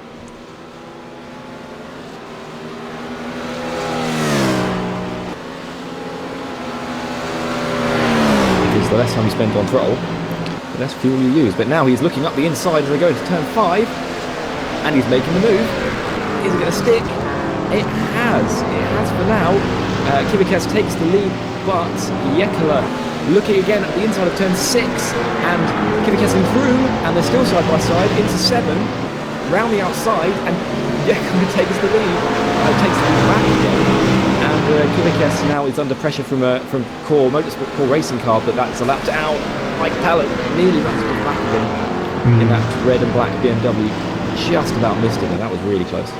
Yeah, that Core Racing car should have probably backed up a little bit earlier. It was as if he was just getting so into it. It's like, yeah, I can make a move as well. And then sort of like, oops, a couple of laps down. But yeah, that was incredible. It seems to happen that they'll just be closing up a little bit, and then for 4 corners they're just wheel to wheel, these two for the lead. So still no position change at the moment, as Yukola's still holding it. Yukola's doing a fantastic job in that Team Redline car, taking over for Benito, as it goes a little bit too wide. I wonder if it's like a bit of like, hey, I've still got the pace here, mate. You may be trying to pass me, but actually, you ain't got no chance. It's all mind games. Yeah, it's certainly a bit of dominance. Everyone's always going on about mind games. I don't think it's a real thing. I think it's a lie. Especially when they talk about it in Formula 1. Yeah, they just make this drama out of nothing. Yeah, that's what we're all supposed to do. That's why we're here doing the commentary. Look at those mind games. What's going on? Yeah. He's playing with me. It's a drama. False drama. You see the car trick? I'd be impressed if Yusuf Vitalik could do a car track while driving this quickly around this track. So he's certainly doing a car trick. Indeed. In that he's driving. Oh no, Yusuf Vitalik a very talented bloke. I wouldn't fit him past him. Yeah, indeed. And the lead battle back sort of separated again, but it's nice to look at every now and then. This is they are currently half seconds apart, and then 21 seconds in the next race in yellow, and you're in third, and you have Jens and 2 seconds behind that in fourth in the other Coranda car, and with Radicals top 5, 30 seconds behind. The other position changes that I've seen is Ben Tusting's moved himself up into 14th position, so he clearly is on a charge. I did say he was going to be moving towards the top 15. I think a bit more through strategy as opposed to anything else, but he's done a good job to get past the ABR Racing black car, who is currently directly behind. The other person who's probably going to be closing the back of this is Andy Pers, who is lapping a little bit faster than Christian Thilo Zuch, who is in the 20 car in position 16. I think that's going to close up into a little bit of a battle later on. We've seen Andy Pers has been moving up, maybe not as quickly as Ben Tusting, but has been moving up with Ben Tusting in that 84 car. So he's one to keep an eye out for, moving further up into the top 20.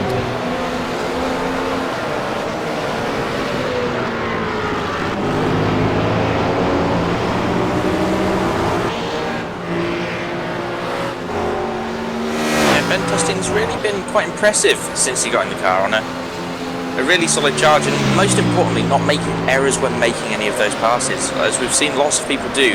Go very quickly, briefly, make a bit of contact, have a spin, and then fall back further than they were before.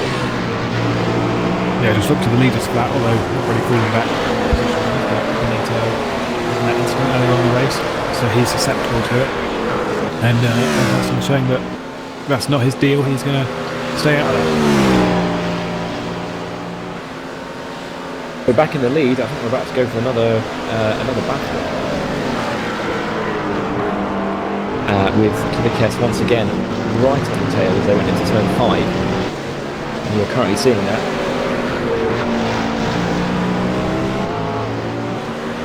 Just a reminder, you are watching the 12 Hours of Road America presented by Derek Speare's design.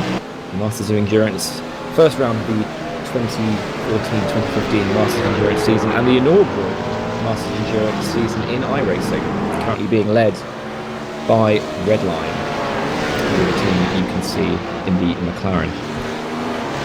Commanders looking like they're going to try and call an end to that very shortly. As I say, they are closing up quite a bit again. They're going to be really bumper to bumper. Whether that's actually going to be a move or not is to be decided now.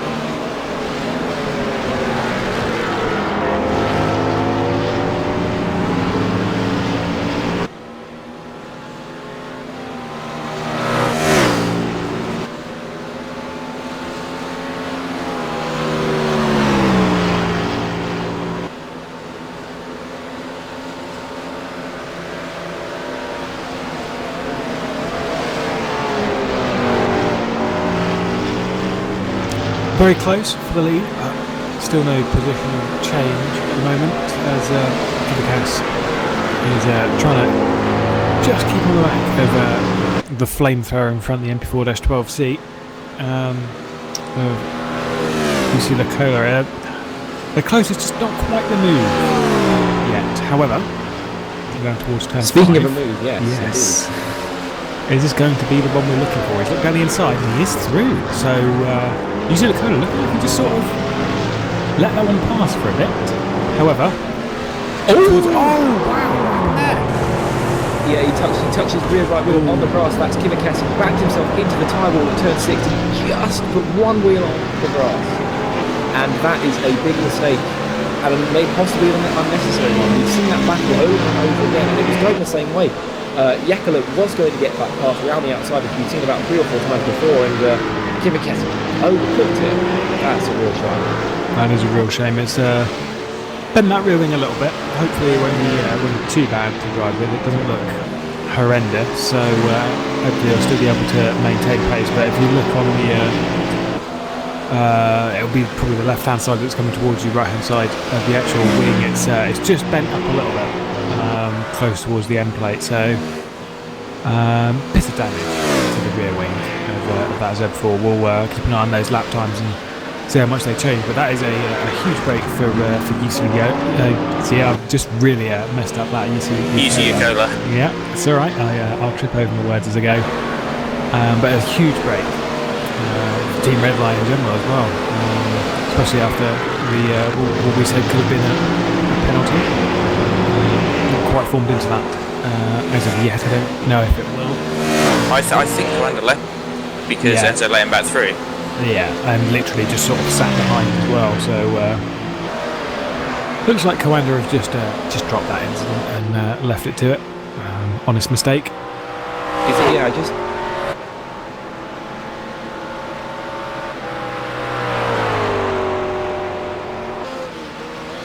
So we've been told that the NX yellow car, the 85, has entered pit lane as it has, which I did see the 11 and the 85. They were closing up. They were getting a little bit close on track, but the Coanda SimSport car, which we did see with a bit of damage, I think it had quite a bit of rear damage if I recall correctly.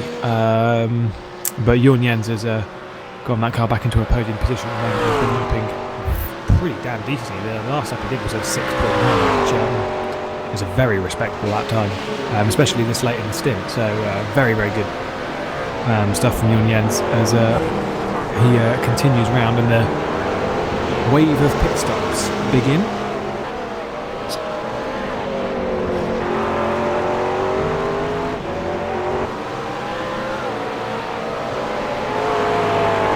So as we go into the carousel, you're now seeing 3-car battle with Hugo Barbosa, AB Racing Black, Christian Theo Zook, Sim Racing, it's the second car in that battle, McLaren, and then the Hellenic racing team car of Andy Pers, the BMW in third, so they go through the kink. I say in third, I mean obviously 15th, 5th, 16th and 17th, but third as you see them. And they're fairly close, and they just spread out a little bit, but I think they, as they come over the line the next time round, there could be a passing for one of them.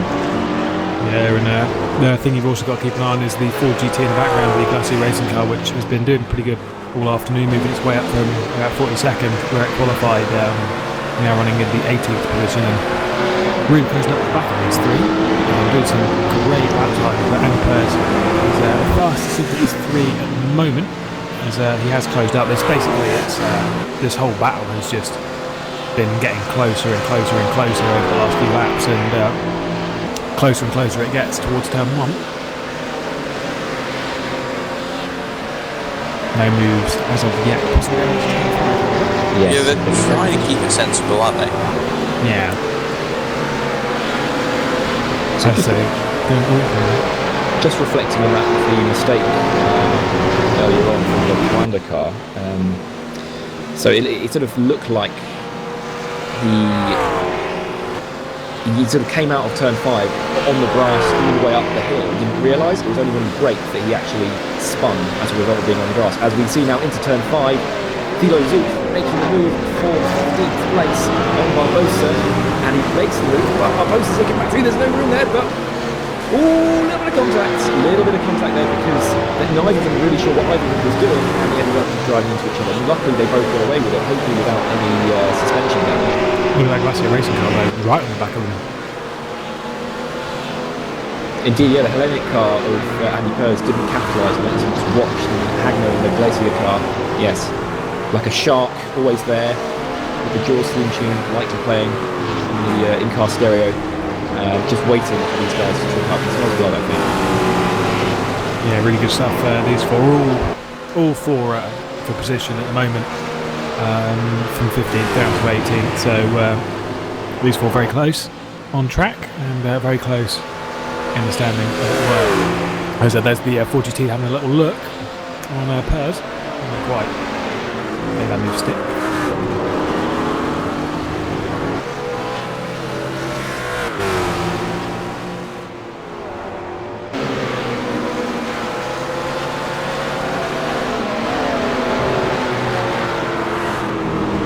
He's ahead, but here comes the slipstream. Barbosa possibly thinking he has a chance getting back in his AD racing car. Such a small gap right up against the concrete wall as they head over the start-finish line. His nose is ahead, and he brakes much later. I think Theo Duke let it happen. But I think these guys are going to keep swapping positions until one of them pits. Hopefully not crash. I don't want to see Yes, exactly. crashes, especially when you've got these four so close. Exactly, yeah. It's... I had to say it there. And there is a There's crash. 69, the Got to Go Faster Motorsports car, and let's have a look. That's not the Monster Energy car. That's the wrong one. The NWSS Scarlet car, both off down at turn 3. So yeah, Joe Lethrow in that Go Faster car made a move. Oh, and unfortunately, they didn't, on the exit, neither of them had enough room, and they both speared off into the concrete on the outside. So I think that could be one for the administrators to have a look at, because I wouldn't say I don't know whose fault it was, but I don't think either driver was entirely blameless there. No, it's unfortunately it's bad to worse for Got to Go Faster. Fast Motorsports. They were going fast earlier on in the race, but now that car is utterly broken. There's Monster Energy cars just trying to get its way through. But yeah, Joe Lethrow unfortunately has to bring that car back to pit lane, because that is pretty broken.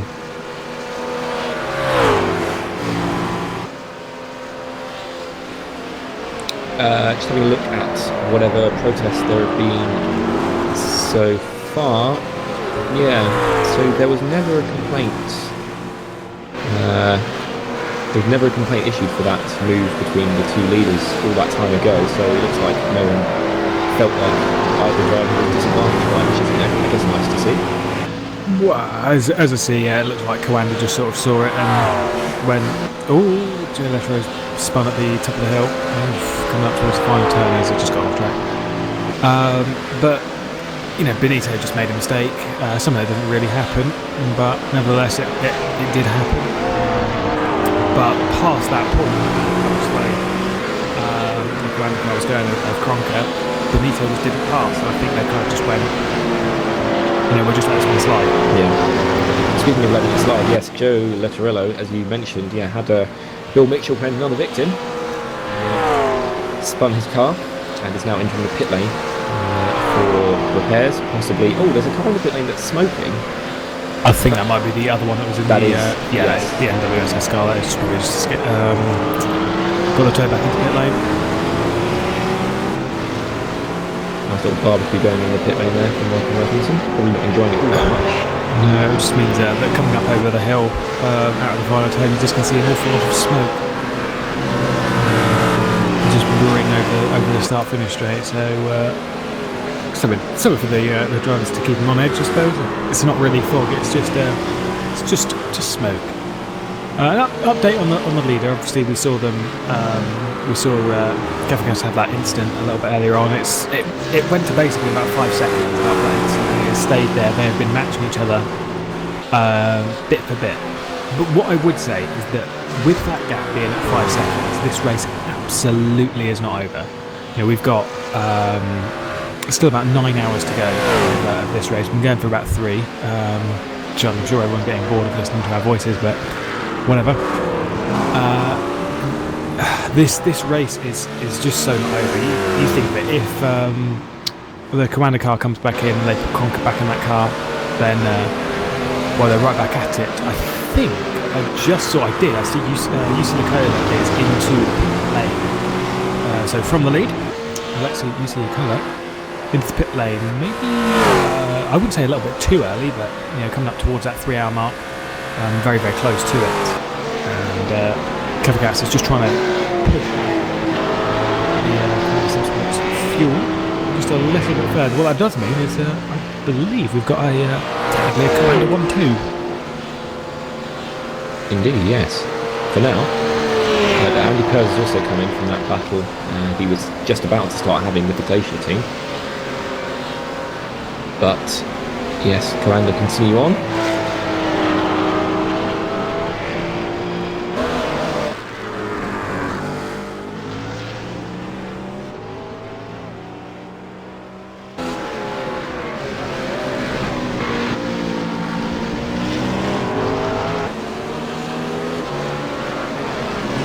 Interesting to see the disparity in the pit stop windows for people. I was thinking it was going to be a lot sort of tighter than it was, with everyone sort of being in the same couple of laps, but we're seeing a disparity of about 6-7 laps here in terms of people's pit stops, with Inex Racing Yellow being just about the earliest of the front runners, but then you've got people like Virgil who go a solid 6-7 laps longer. And that could be, that will be key coming the end of the race. Certainly, maybe they're just going for differing strategies on that one. But Inex Yellow going for one more stop and Virgil looking for one less. Be interesting to see how it all works out come the end of the day. Yeah, the interesting spread of strategy has put some cars in some good positions, other cars not so much, and has left some unlikely cars in the lead of the race at various points. So, this strategy is showing that it's a very, very big part of this event, as was expected with this being an endurance race. They usually do have a fair amount of strategy. But my bigger thing is just that split on strategy between the two leaders. It's the 18 and the 26 as Kefagos comes into the pit lane. Just that split between those two is it's just very interesting. Interesting to see how split they've been, especially considering they've been generally pitting around about the same time.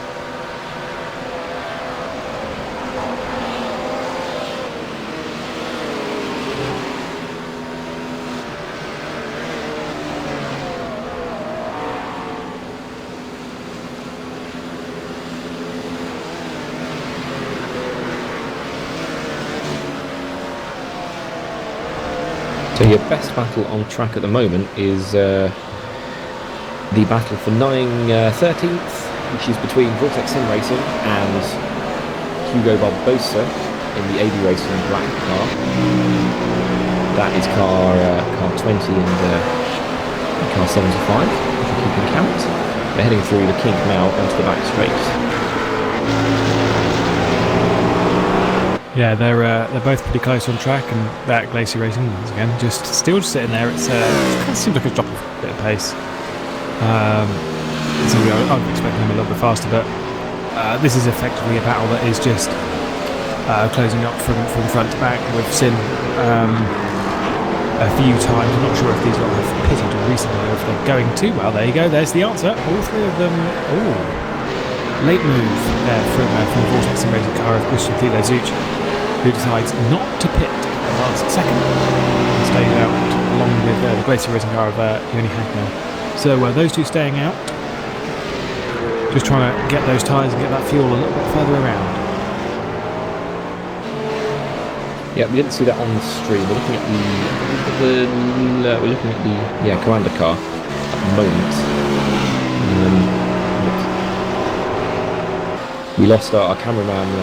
He had a technical mishap, as sometimes happens. So, but we're still getting a good view of the race.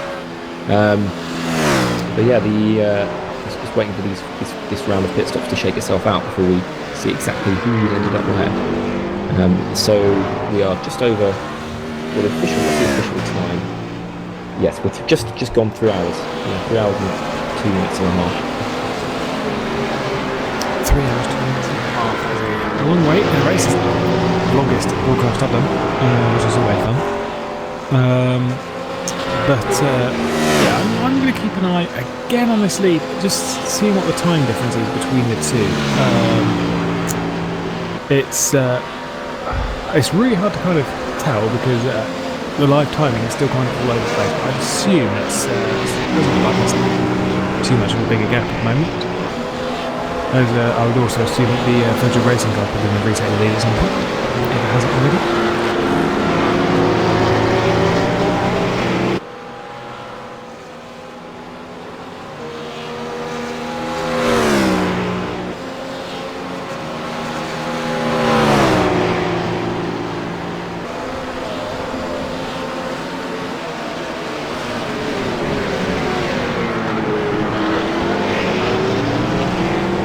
Looking a little bit further down the order, the 97 car, I believe it's the 3, having a little duel a bit further back.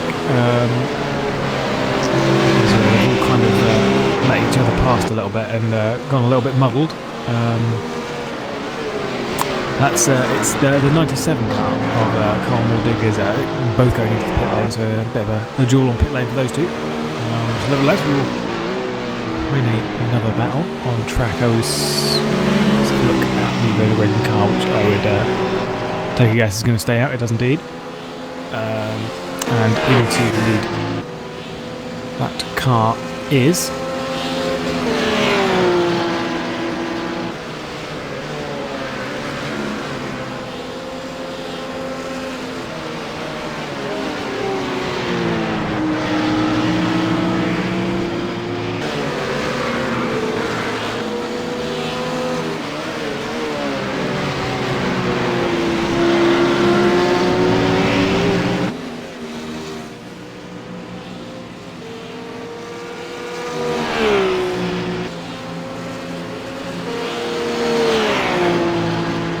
the 10, the 9 and the 55 all for 15th, 16th and 17th. The 55 and the 9 have switched positions in the lap, but these three are all pretty close on track and they're probably going to get close to a duel anytime soon as the 2 and 4-12 Cs in the background trying to chase that roof down and take the position away.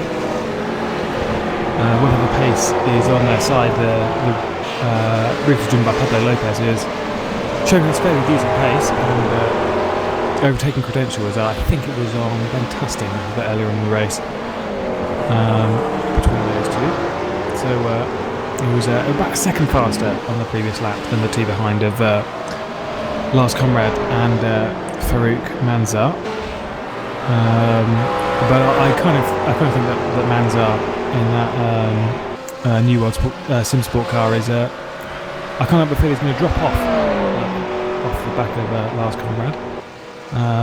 But a battle to keep an eye on. Looking at live timing,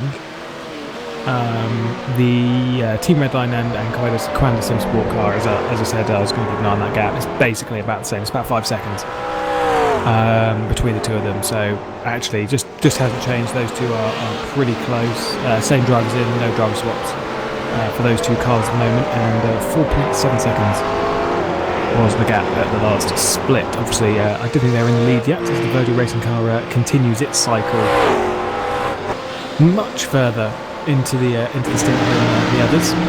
As we say, there's about 8 minutes and 55 seconds to go, and I reckon they won't be stopping for a few minutes yet. So a few laps to go for those until they cycle around into the pit lane. And not really sure where the other duels are. It looks like for 22nd, 23rd, the 75 and 20 car. It could be a little bit close according to my lifetime. And they were a little bit closer on that time. I believe a few of them are looking around for the pit lane there. We've got a bit of a mess back there.